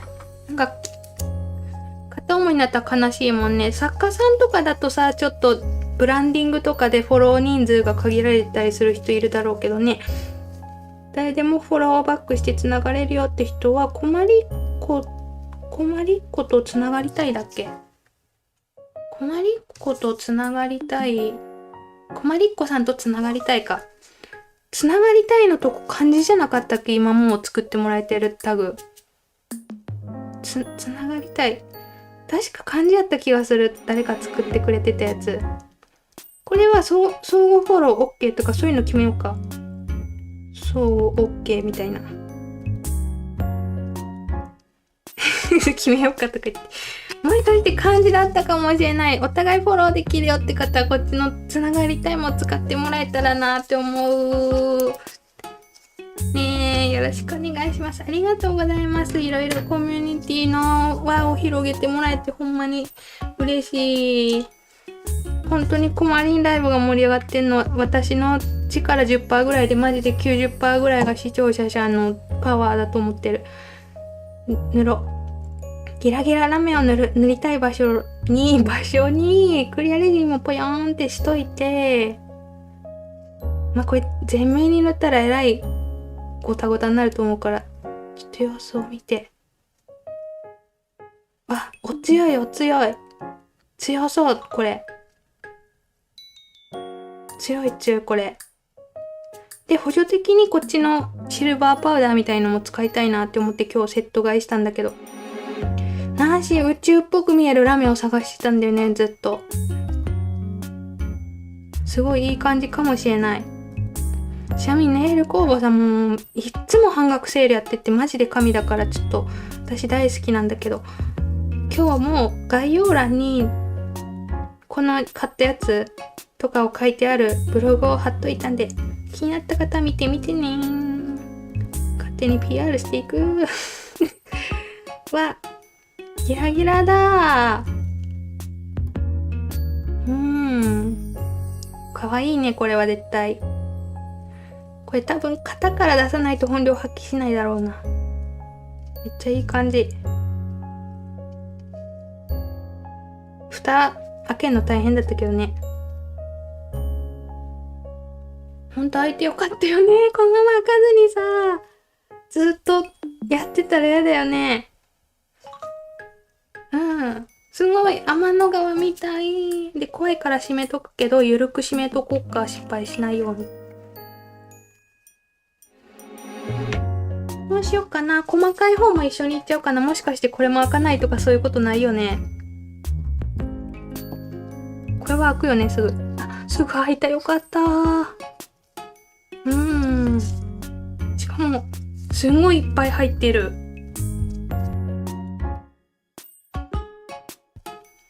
よし。で、ちょっと、ちょぴ、レジン液がなくなってきたらちょい出しして、ちょっと取って、補助。君は、引き立て役なんだよ、君は。こんな感じで、強いラメの周りに細かいラメを配置しておく。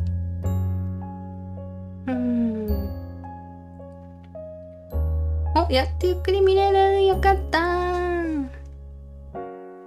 そう、タグつけてみて。これちょっとわかりやすいとこ置いときたいね。でもこの紙だけだと意味わかんないよね。まあライブ見てくれてる人ならわかるか。相互フォロー増やしたい。ね、レジン仲間増やしたい方、こっち使って。私、でも全部見に行くからね、私。どのタグ使ってくれてる人も投稿ね。ぜひ使ってみてください。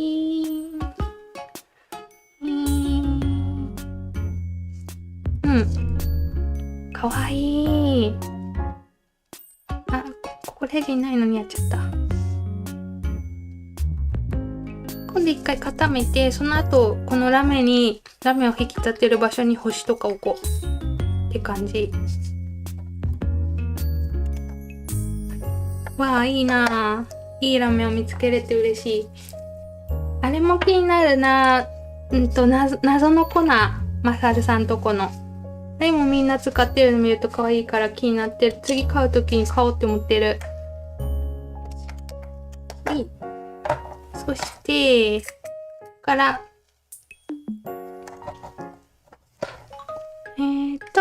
星とかブリオンつけよう。うわ、月もつけるか迷う。月つけると一気にバランスおかしなるからな。星だけにするかな、今日は。こんばんまで遅れちゃいましたって。いらっしゃい。綺麗なの作ってる。このラメのキラキラが画面越しでも伝わってるのを感じる。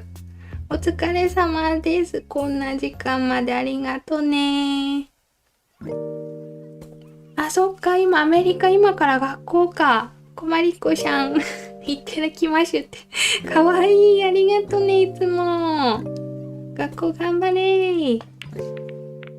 ねえ、昨日、この前の配信で話してたんだけどさ、日本でインフルが流行ってる時にアメリカとかでも流行ってるのかなって話してた。今日本でめちゃくちゃインフルエンザとかコロナもやし、プール熱とか流行ってるんだけど、アメリカどうなんやろ今。あんま関係ないんかな、大陸またぐと。前回そうやって話してた。いつもね、アメリカの方が何人か配信に来てくれてるんで、今度聞いてみようって思ってた。ローガンズ発見した。よかった。そう。で、クロッチアプリっていうね、クロッチ登録してる人が使える SNS もあるんだよね。レジン作品とか手芸作品のみを投稿する SNS っていうのがあるんだけど、それでも使ってくれてる人たくさんいて嬉しい。まあなんだろう、やってねとは言わない。SNS で増えるとしんどならへん、どんどん。増えすぎると私しんどいんだけどとか言って。だからむやみに進めはしないけど、そういうアプリもあるよって感じ。欲しいと、ちょっと一個多かったかも。バランスを見よう。これね、お星様の裏表あるからむずいんだよね。これはもうローガンズがヒーってなるやつ。もう裏向きに張り付くな。ちょっと裏向きになるこの人。ピンセット使おう。ピンセットも使えばいいじゃん。この2ミリの星えぐいよね。で、気をつけなあかんのが、この星さん裏へこんでるから気泡出るんだよね、結構。だからさっきやり忘れちゃったけど、お花の時。薄塗り効果一回挟もうかな、今回は。かのんちゃんがしてたみたいに星の上だけ薄塗りしてみようかな。バランスゲーだ。ペリンがない。ちっちゃい星。3ミリの方がずっと売り切れちゃってるんだよね、このお星様。こっからバランス調整していこうって感じ。今めちゃくちゃバランス悪いからね。どうしよう。っていうか全体的にちょっと入れすぎたかもしんないな。やっぱ台が1個いらないな。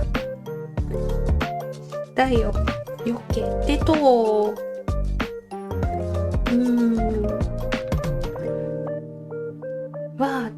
インフルやばくて学年閉鎖なってる。やばいね。うちの長女今日完全復活して学校行ったんだけど、半分休みやったって、クラス。昨日まで学級閉鎖やってんけど、今日も半分休みやったらしい。15人ぐらい。めちゃくちゃ流行ってるよね。バランスゲーだ。これはさ、もうほんと配置って人によって違ってて、この辺にだけ星置くとか、そっちにすればよかったかな。全体に置くんじゃなくて、そっちの方がこのギラギラが強くなったかもしれない。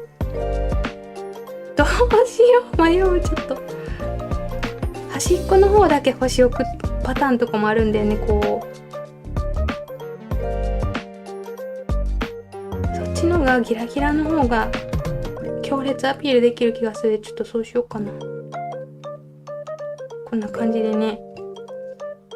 こっちの方がバランスいいかな。で、最後にブリオンでどうにかこうにかって感じ。コメントいっぱいありがとうございます。そうそう。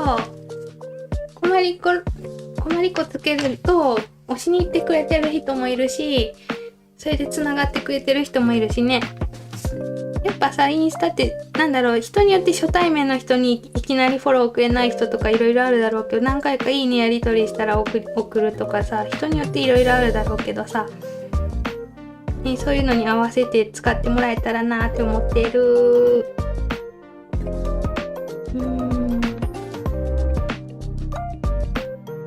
よし、じゃあブリオンでなんとかしてで固めよう。あともうクリアレジン流すだけだから簡単だね。そしたら薄塗り挟まなきゃね。それは忘れちゃダメだ。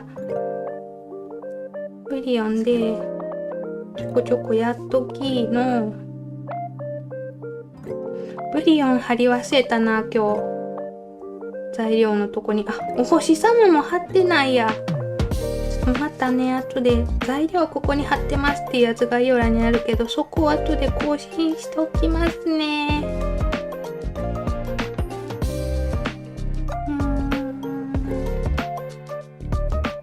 オペスタイル画面見ながらやってる。こんなおかしい。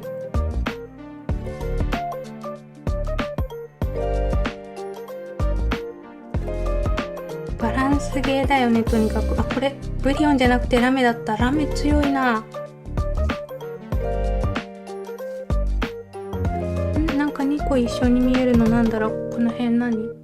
この横か。ここ2個ギラギラとかぶってるんか。この2個はギラギラか。こんな感じ。ちょっとここ気になるな。取れちった。こ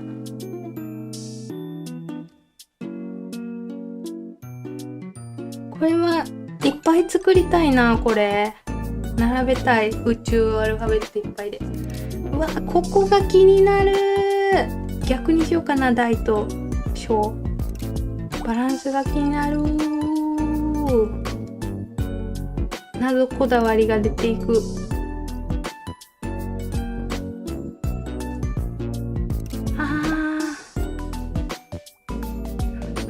とか言って。これでいいや。やっとこさ固めましょう。今日は金曜日だしコメントもいっぱいでありがとうございます。初コメントが読めてない方いたらもした申し訳ない。ライブの後全部読ませていただきますね。水飲もう。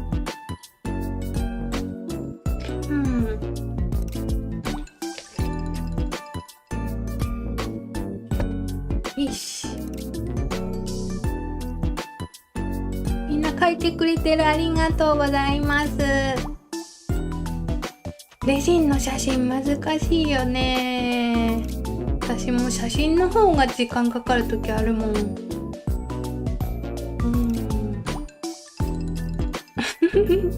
ラメ飛び散るはみんな一回はやるよね、きっと。私一回机にさバシャンって落としちゃったことあってさ、その時はね、もう椅子がキラキラになったよね。わー、キラキラの椅子だーとか言ってた。で、これで薄塗り硬化しとこ、封入物の上。そして今思い出したけど、お花のやつ最強放置してるね、ずっと。この後これ薄塗り固めた後クリアレジン流して、で宇宙も最強放置したいから、その時に花を固めりゃいいじゃんね。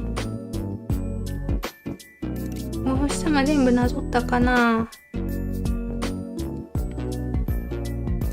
多分できた。でまた固めてと。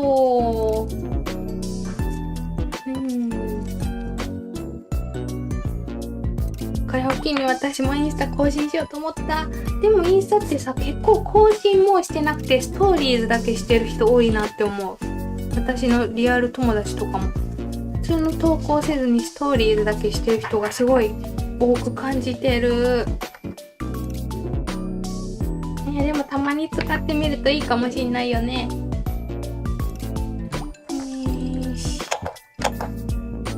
頭の寝かしつけ完了。おかえりなさい。寝かしつけ大変だ。お疲れ様でした。やった、やっと自由時間だって感じだよね。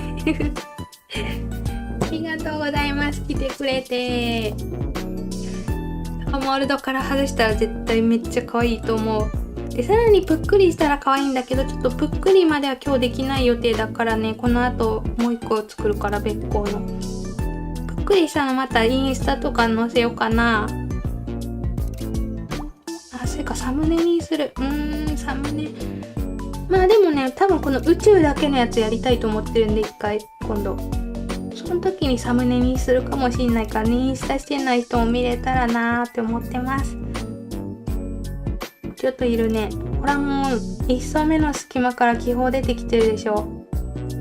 取っとかないと大変なことになるよ。ね。こんばんはいらっしゃいませって言ってくれてる、ありがとう。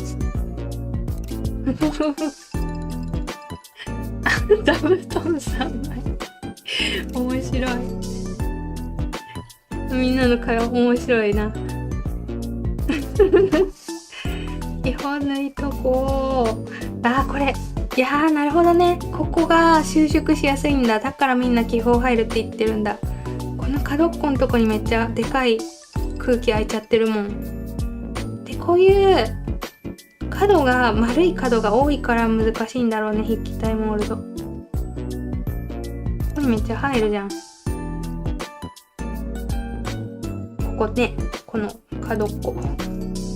ちょっと回すは本気出すで。ここに入りやすいんだ。だからみんな言ってるんじゃん。気泡ができやすいって。しかも結構生きてる系気泡が入るね。強いやつ。取るのも大変かも。まあそしたらやっぱさ、最強放置がいいよね。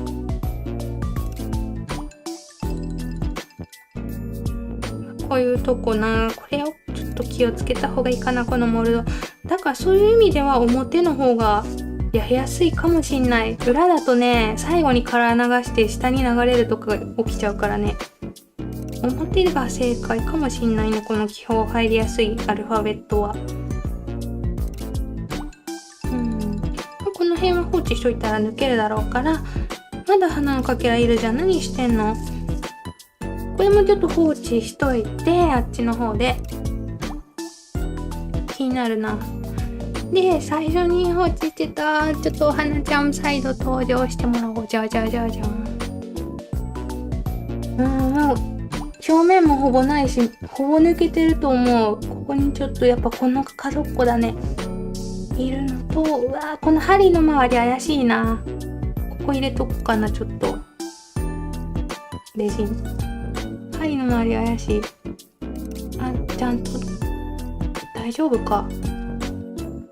で、この花から出た気泡とかもいる。結構あるな。あと、ここの隙間もできてる。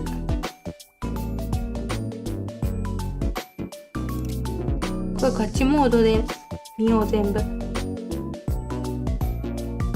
それにさ、モールドから外してかけてたら、曲線だから直すのもめんどくさいね。ハサミで削るとかじゃ無理だからヤスリになっちゃうね、きっと。ぐるぐるぐるぐるグルコサミン、本日2回目。そして固めようか。頑張れよー。うまく固まれよー。じゃあ、これは最後の効果なんで、3分ぐらいやろうかなと思います。で、次が、べっこやろうか。この後ね、ちっちゃい Y ちゃんで。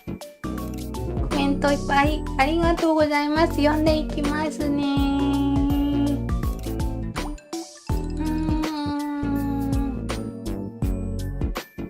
ストーリーズだと24時間で消えるから更新しやすい。だよね。ストーリーズばっかりの方も多い。消えるのがいいよね、気軽で。猫飼ってる。いいな、猫飼ってる方羨ましい。そう、魚のためのぷっくりはね、めちゃくちゃクオリティ高く仕上がってると思う。ありがとうございます。書いてくれて。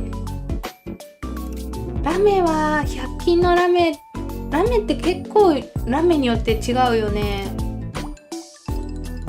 今日買ったこれも良かったし、今コメントでみんな話してくれてるやつもいいからね、ちょっと私一応別企業なんで勧められないんだけど、まあ普通に好きだから何の話してるんだろうって思った方はコメント欄見てね。チャットリプレイを見てね。花のかけらに説教笑。そうそう。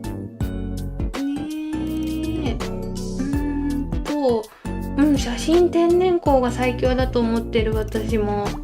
ボックスね、実は買ってみたことあるんだよね。夜に撮影できるから楽そうって思って買ってみたけど、やっぱ天然光にはかなわなかったな。で、裏向けよ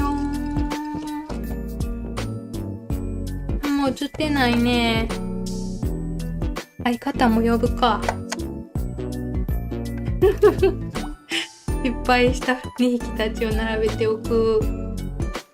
ぷっくりはね、粘度高い方がいいっていうかね、低粘度でできるなら低粘度でいいんだけど、垂れてきちゃうミスが多いときは高粘度用意しといた方がいいよね。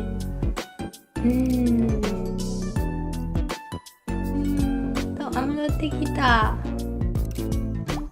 もしかしてさっきあれかな、感染症のこと答えてくれたかもしれないけど、なんか見つけれないありがとうございます。また読んどきますね、コメント欄。資材増えてくでしょ。今日のサムネ資材をって書いといたもんみんなのことなんだけど、これ。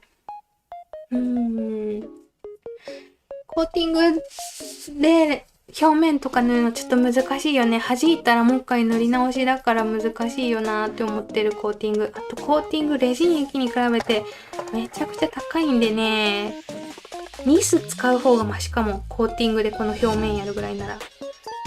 どうしよう。今撮る？後で撮る？どっちにする？最後に撮る？まとめて。でも可愛い感じだよ。絶対外した方が可愛いけどね。外してぷっくりさした方が絶対可愛い。ちなみにこれもっと透明感あるからね、モールドから出したら。ちょっと後で撮ろうか。一人で喋りまくって。一人で喋りまくって一人で決定していく。で、最後にさ、ちょっと自信のないべっこうさんやってみようと思います。ワイどこ行った？ワイのも、いた。まあ、べっこうね、自信ないけど簡単っちゃ簡単なんだよね。で、そっか、宇宙を外してから黒を裏に塗りたいんだった。ってなると、今やると、黒焦げ茶今使う必要があるから。どこ行った黒。黒いレジンどこ行っちゃった。いた。やっぱここで作るか。濃い焦げ茶色。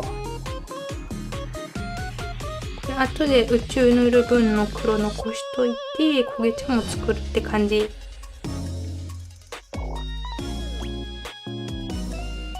もう机の上ぐちゃぐちゃになるよね、レジにしてると。私大買っちゃう。そうだよね。私もさ、やっぱ一回作ってるもの見てもみんな面白くないかなっていうのがあってね。なんか、毎回違うモールを使ってみてるんだけど、そのせいで破産していくよね。濃すぎた。濃すぎ。金濃すぎだよ。2倍ぐらいに薄めよう。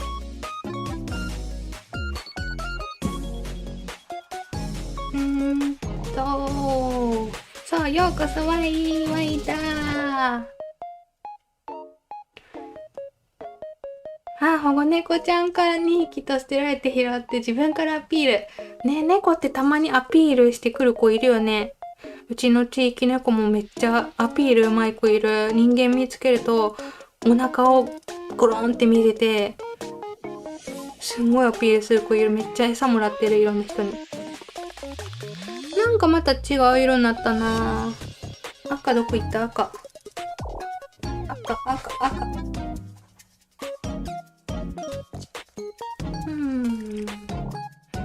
初心者で資材を将来有望すぎる。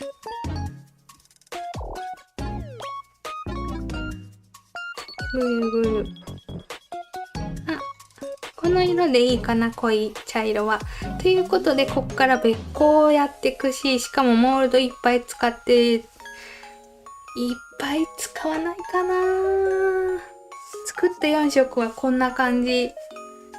この4色で別個をやろうと思ってます。ちょっと一回見えるように引こうか。こんな感じの4色を作ったんだけれども、オレンジ、黄色、茶色、濃い焦げ茶って感じでなんとかやっていこうと思ってます。できるかな？ちょっと失敗するかもしれんけど、まあ失敗したらサビ菌たちと共に飾られる運命になるから、失敗作はね。ちなみにこの前のピカチュウも失敗組に入れようとしたんだけど、どっか行っちゃったんだよね。資材用のタグないかな。誰か作る、また資材用なんかでも使われてそうではあるよね、すでに。どうやって作るかっていうと、もう何も考えず流して2層にしたいんで、半分ぐらいいっちゃうかな、一気に。昔のやり方が合ってればこれでできるはず。今日ほんとさっきの宇宙と同じ感じでランダムなおかつ計算しながら流すって感じ。でもうまくできるかわかんないけど、なんか得意げにそういうこと言ってるけど、失敗するかもしんない。流して流して。おい、待って、花のカスがいる。なんでどこにでもいるんだよ、こいつら。花のカスが、なんでここにいるのよ。後で取るとして、もう、モールド半分ぐらいいっちゃっていいかな。これ大丈夫って思うでしょ、見た目。意外といけるからね。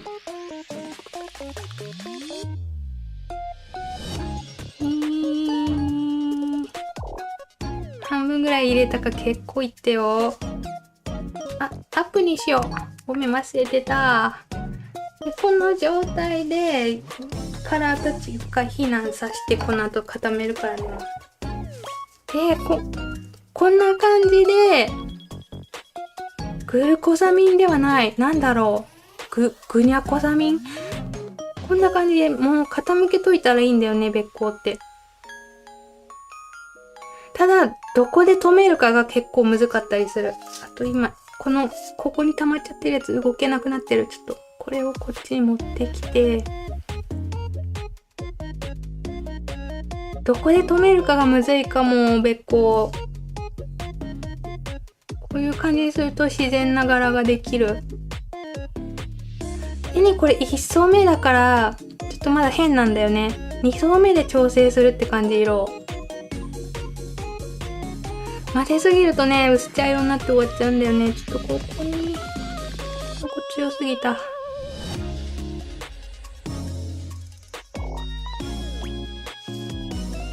これ、うわ。うわとか言って。あんまり簡単ではないね、この感じ。ちょっと混ざり足りないかなって思うんだけど、ここで一回固めようと思う。で、2層目でなんとかバランスを直すって感じ。べっこ美味しそう。みたらし団子私も食べたい。送料無料のはなるよね。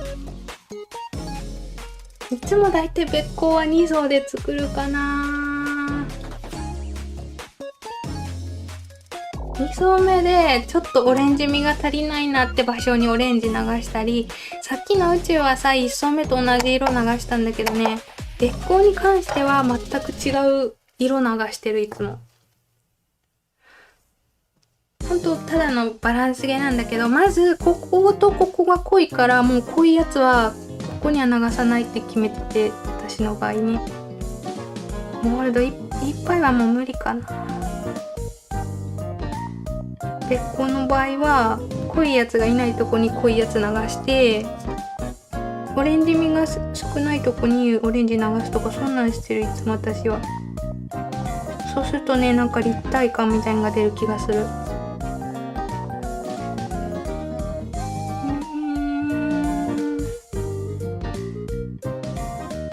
って言いながら失敗するかもしれないからよろしく。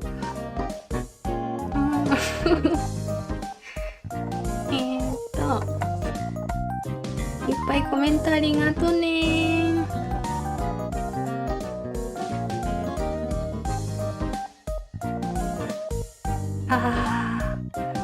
こうなってくると多分濃い色がちょっと頑張ってくれるんちゃうんかなって思うんだけど、よくわかんなくなってきたんだけどとりあえず全部見れば一緒。フィーリングって感じ。もうなんか適当にフィーリングって感じ。ニスって言ってたのは小舞さんだっけ。そう、私ニス塗ってみるやつもね、すんごい昔のライブで一回やってるコーティング剤の代わりにニス塗ったんじゃないな。ライブで塗ったやつを持ってきて見したって感じだった。固まるの遅いからね、ニス。できたかな。いや、ちょっと足りてないな。ちょっとこの辺からバランス見てとか言って全然参考にならないんだけど、オレンジこの辺かなとか適当に考えながら入れてく。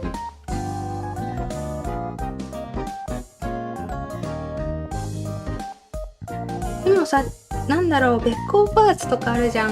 ああいうのって工場で作られてるんだけど、多分こうやって適当に混ぜてやってるんだよね。いろんな色ポタポタ垂らしたやつを。なんでたまに柄が外れとかあるんだよね、べっこうのパーツって。濃い色ばっかり集まってたり、薄くなってたり。まあそれをレジンでやるんだったら自分の好きなバランスにできるかなーって思ってる。もうこんで十分かも。べっこになってる。まあ混ぜすぎなければええんちゃうんって感じ。ちょっとここ濃いかな。ちょっとね、これ外さなきゃ多分伝わんないな。画面だとめっちゃ濃く見えてるから。後でお見せしますね。わあ、ちょっと待って、液の量が若干モールドに足りてない。もうちょい足そう。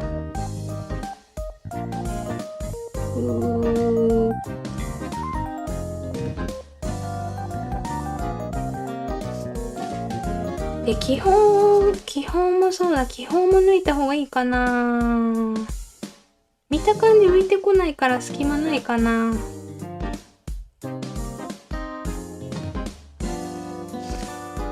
あとはモールドの縁掃除して固めるって感じかな。ほんで全部のモールドが完成するんだけどね、宇宙だけちょっと仕上げしたいと思ってるからね。この縁の取っといた方がいいね。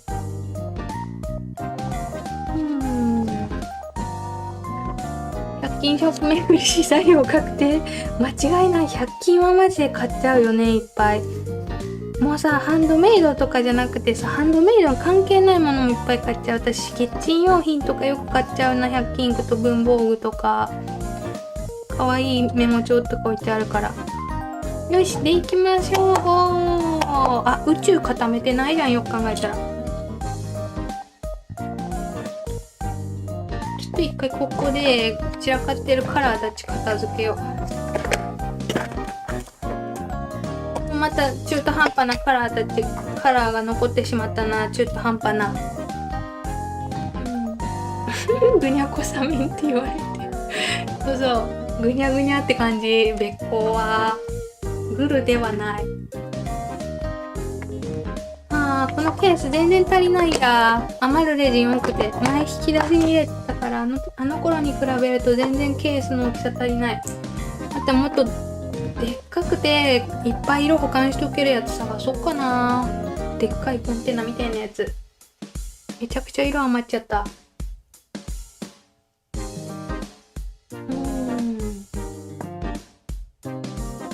ヒョウ柄作れないって調べて勉強中。この前いたよ、ヒョウ柄。こまりっこタグで投稿してくれた方、ヒョウ柄じゃなくてレオパードだったかもしれないけど、めっちゃ可愛かった。頑張れば作れそうだよね。あれ、ヒョウ柄ってさ、茶色の周りに黒色あるみたいなやつやんな。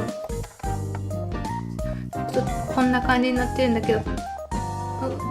ピント拾いますか？後で出した時にもっとわかると思う。で、宇宙実は固めてないんだよね。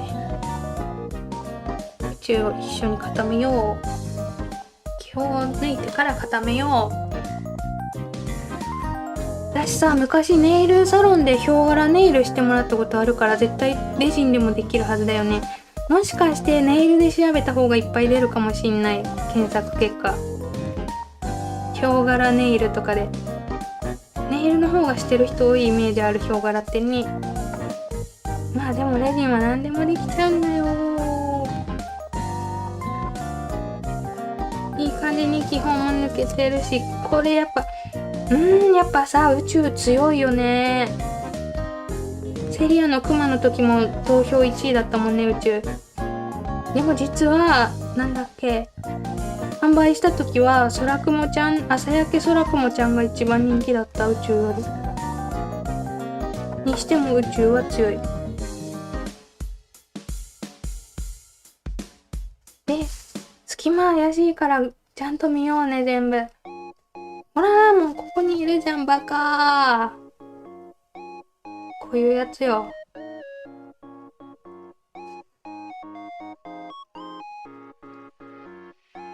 大丈夫かしら。いや、結構あるな、こう見ると。あ、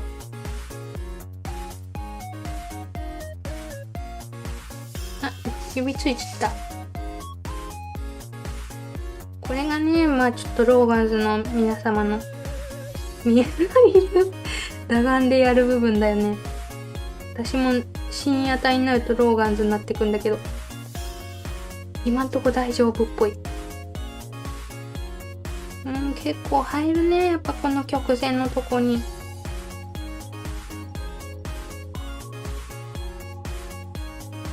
どうでしょう。できたかな。こう取れたはず。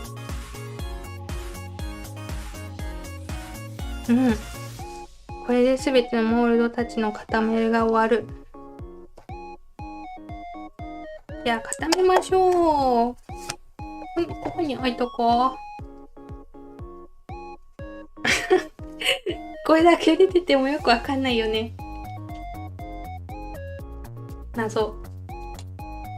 ね、宇宙綺麗だよね。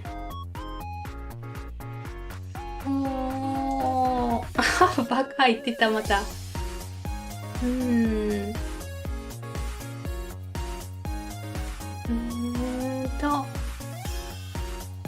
べっ甲に赤いの入れると綺麗だよね。私、赤みが足りないって思ってさ、カラーに赤入れてたけど、赤を混ぜちゃった方が早かったかもしんないね、よく考えたら。どうなるでしょう、楽しみに。ヒントが合ってないねえ、今この画面は大丈夫やんな。多分違法のピントやんなで、くるりと裏面もやっとこか。これやったっけ、お花やったか忘れちゃったけど、ついでにやっとこか。ってことで、この後モールドから外しますよ。あれ、サビキンたちいないな。出てきてもいいのに。いたいた。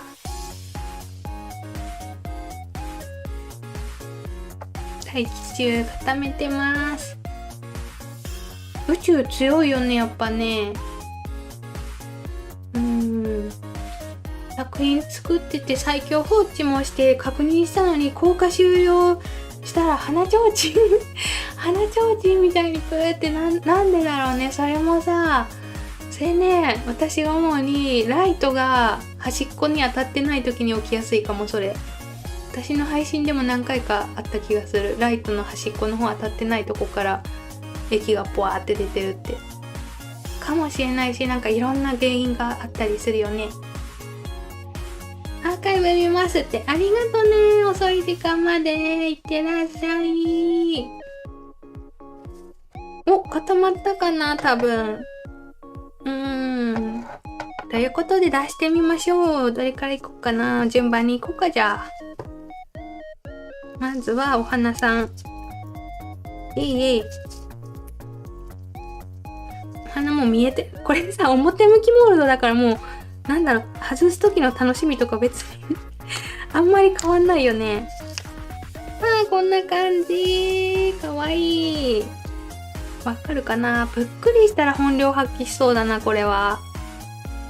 カラフルお花さんがこんな感じ。ちょっとあれに見えへん？ビトンのさ、あるじゃん、こういう色のやつ、ビトンのあれに似てる。パニエだっけ、なんだっけ、あれにそっくり、色味が。そして宇宙は、じゃじゃじゃじゃん。やっぱダスト強いんだよね。クリア感出るからめっちゃ強い。宇宙はやっぱり、しかもギラギラめっちゃ頑張ってんね。いい感じに銀河感出てる。コマリン製イニシャルだ、これは。そして問題の別光は別光になっているのか。素敵だー。ありがとう。うん、いい感じかも。これぷっくりしたらさらにべっこうになるんちゃうかな。やっぱちょっとレジン液が少なかったから、ここがガリガリしちゃったから、ヤスリで削んなきゃダメだね。もうちょっと液しっかり量入れれてたらね、ここまっすぐになったんだけどね。ちょっと少なかった液の量。うん、べっこうになってるんじゃないかなって思う。あー、かわいい。うほーって。いつもかわいい時ゴリラ出てるよね。ね、かわいいって言ってくれてありがとう。結局推しの生配信と一緒に見てくれてる。言ってたもんね、しょうくんの生配信とかぶってるって。全部見てるんだ、結局。ね、かわいいよね。ありがとう。褒めてくれて嬉しい。お、主人帰ってきたって。ご飯の準備頑張ってね。ありがとうね。ここまで見てくれて。またアーカイブも残しときますね。こんな感じ。ピントが合うまでちょっとじっとしよう。なんか結構全部気に入ってる。うわ、これもうちょっと背景薄くした方が可愛かったかも、濃度。もっとスケスケにした方が可愛かったかもってちょっと思ってるんだけれども。やっぱ3ミリぐらい流しちゃったから2ミリでよかったな。にしてもまあ、気に入ってます。で、ちょっと宇宙だけ最後の一仕上げをしたいんだけれども、黒色どこ行った？謎の歌。黒色どこ行った？黒色どこ行った？半分だけ分け前したさ、黒色がいなくなっている。分け前ってなんだ？あれ、半分だけやったやつどこ行っただろう。ねえ、かわいいよね。べっこんも良くなった。大人っぽいし、やっぱこれさ、おじいちゃんおばあちゃんにプレゼントとかそういうのでもいいと思うし、ほんまやったらこの辺に装飾とかしてもいいかも。金箔とかでこうラインストーンとか並べて、ちょっとインスタに投稿するとき装飾するかもしんない。これこのままでも可愛いっちゃ可愛いんだけどね。黒、あ、いた。黒色、おかえり。ね、これね、いつも私宇宙アイテムね、モールドから外した後裏から黒塗りするんだけど、なぜモールドから外した後するかっていうと、表から確認できるんだよね。表から見ると結構違ってたりするからね、まだらの部分が見えちゃってたり。だからモールドから外してこうやって塗ると、表から見た時によく見えたりする。グラデ具合とかが。だいたいこう縁の方を塗っとくと宇宙感が強くなる。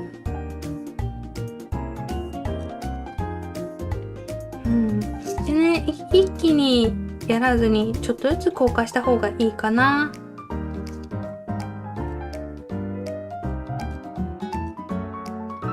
2箇所ずつぐらい、1箇所ずつでもいいし。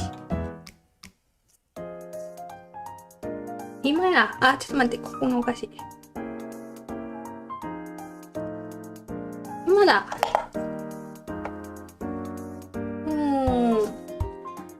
ねえ、めっちゃべっこになって私もちょっとびっくりした。なんかもって思いながらやってた、ぶっちゃけ。黒色創作の音できちゃった。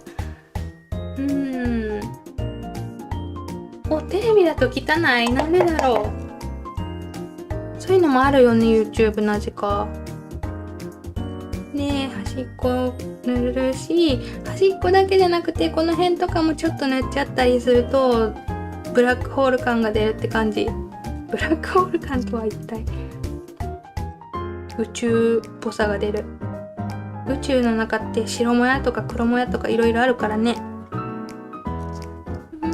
手につくなよ。こっちがもう大丈夫なとこだ。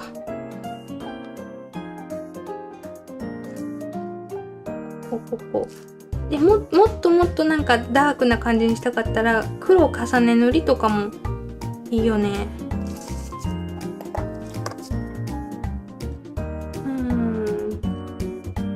素敵なべっこになった。ありがとう。家で黒帰ってきてくれた。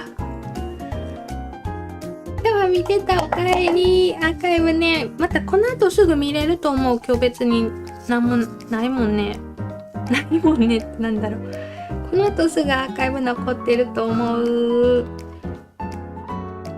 みんな遅くまで見てくれてありがとうございます。皆さんね。ちょっと二度塗りして奥行き出していくって感じ、今。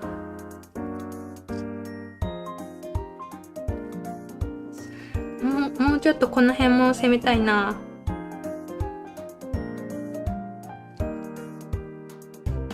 で、これはね、最後に裏をクリアレジンでまっすぐにするんだけど、ちょっとその時難しいかな、黒乗ってるせいで。だからぷっくりでやった方がいいと思う。垂れやすくなったりしてるから、斜面ができて。こ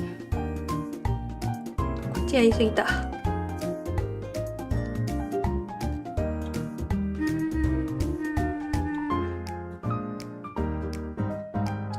攻めの黒を入れてしまった。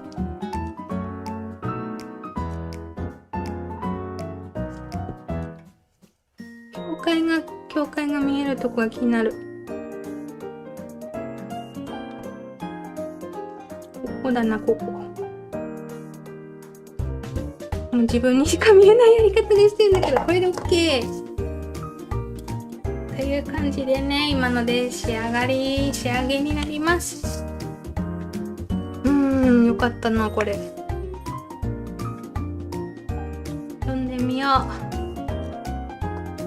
う。そう、黒入るとやっぱ変わるよね、締めの黒。うほほほもかわいい。ゴリラ発生中。私の部屋にも黒塗ったんかな、ブラックホールあるもんね、いつも。ヒョウ柄ネイル動画参考に作ったら簡単やった。ちょっと、そうだよね、やってたよね。困りからのナッツで作ってくれた方もいたもん。あれ合ってるかな。簡単なんや。ちょっとやりたくなってくるな、そんな言われると。ね。こんばんは、ライブから帰ってきて即こまりさんライブ。ライブからのライブ。すごい、金曜日の夜にライブって元気だ。ということで、黒は縁黒塗りでさらに宇宙感がアップしたのではないでしょうか。こんな感じでね、あるとないでだいぶ違うと思う、宇宙感。ということで、今日無事3個完成しました。やったね。なんかあんま自信なかったんけど、うまくできて嬉しいな。ちょっとこれだけ背景色もうちょっと工夫したらもっと可愛くできたなって思ってる。てか、でもぷっくりしたらね、生まれ変わりそうな感じもするよね、この子。そんな感じでした。なんでだろう。ちょうど2時間ぐらいだった。私はね、この後まだブログでもうすべての概要欄の材料をブログに移していかなきゃいけなくてね、またパソコン作業に戻って寂しいんだけど、早く終わらしてレジにしたいなって思うしね。また月曜日にもりもり作りたいと思います。ということで、本日の制作はここまでです。ありがとう。テレビでこまりさんスマホで推し配信。すごいね、二刀流で見てくれてる人多い。なんかさっきも野球見ながら見てくれてる人もいたし、脳トレになってそうだよね。私の方ね、でもアーカイブで見れるんで、軽くチャット参加してくれて後でじっくり見てもらうとかでも全然大丈夫なんで、ありがとうございます。同じ。ミルク寒天。ミルク寒天ってあるよね、美味しいやつ。これだよね、きっとミルク寒天。このさ、なんだろう、上だけ透明な感じがちょっと和菓子っぽいよね。確かに。こういう和菓子あるよね。私の宇宙はいつもピンク入れてる。宇宙って結構いろんな宇宙があってさ、緑入れる方とか、水色入れる方とかいっぱいいるんだけど、私やっぱこの組み合わせが好き。ピンク、青、紫がね。ゴリラ増えていく。ありがとうございます。お疲れ様のコメントも。ということで次の配信は月曜日12時なんだけど、ちょっと私の家族がみんなインフルだったということで、私も怪しいかもしれないから、もし月曜日私がなんか休みだったら、なったんだなって思ってくれたら。まあでもな、家族間でかかるのしょうがなくない？どうしてもね。やっぱり次女もさ、一緒に寝たがるしさ、夜ね。だから一緒に寝てるから映ってるだろうなってちょっと覚悟をしてるんだけれども、体調次第でちょっとで月曜日無理そうだったらまたコミュニティに投稿するし、元気だったらいつも通り12時に配信をしたいと思います。お疲れ様でした。どっちだろう、長女かな次女かなありがとうございました。販売希望了解。ちょっといっぱい作りたいな。アルファベットやっぱ楽しいからね。秋っぽいしね、なんとなく。この辺りなんて特に秋冬に向いてるし。こっちはなんかもっとくすみカラー合わせてもワンチャンいけそうだな。グレーとか。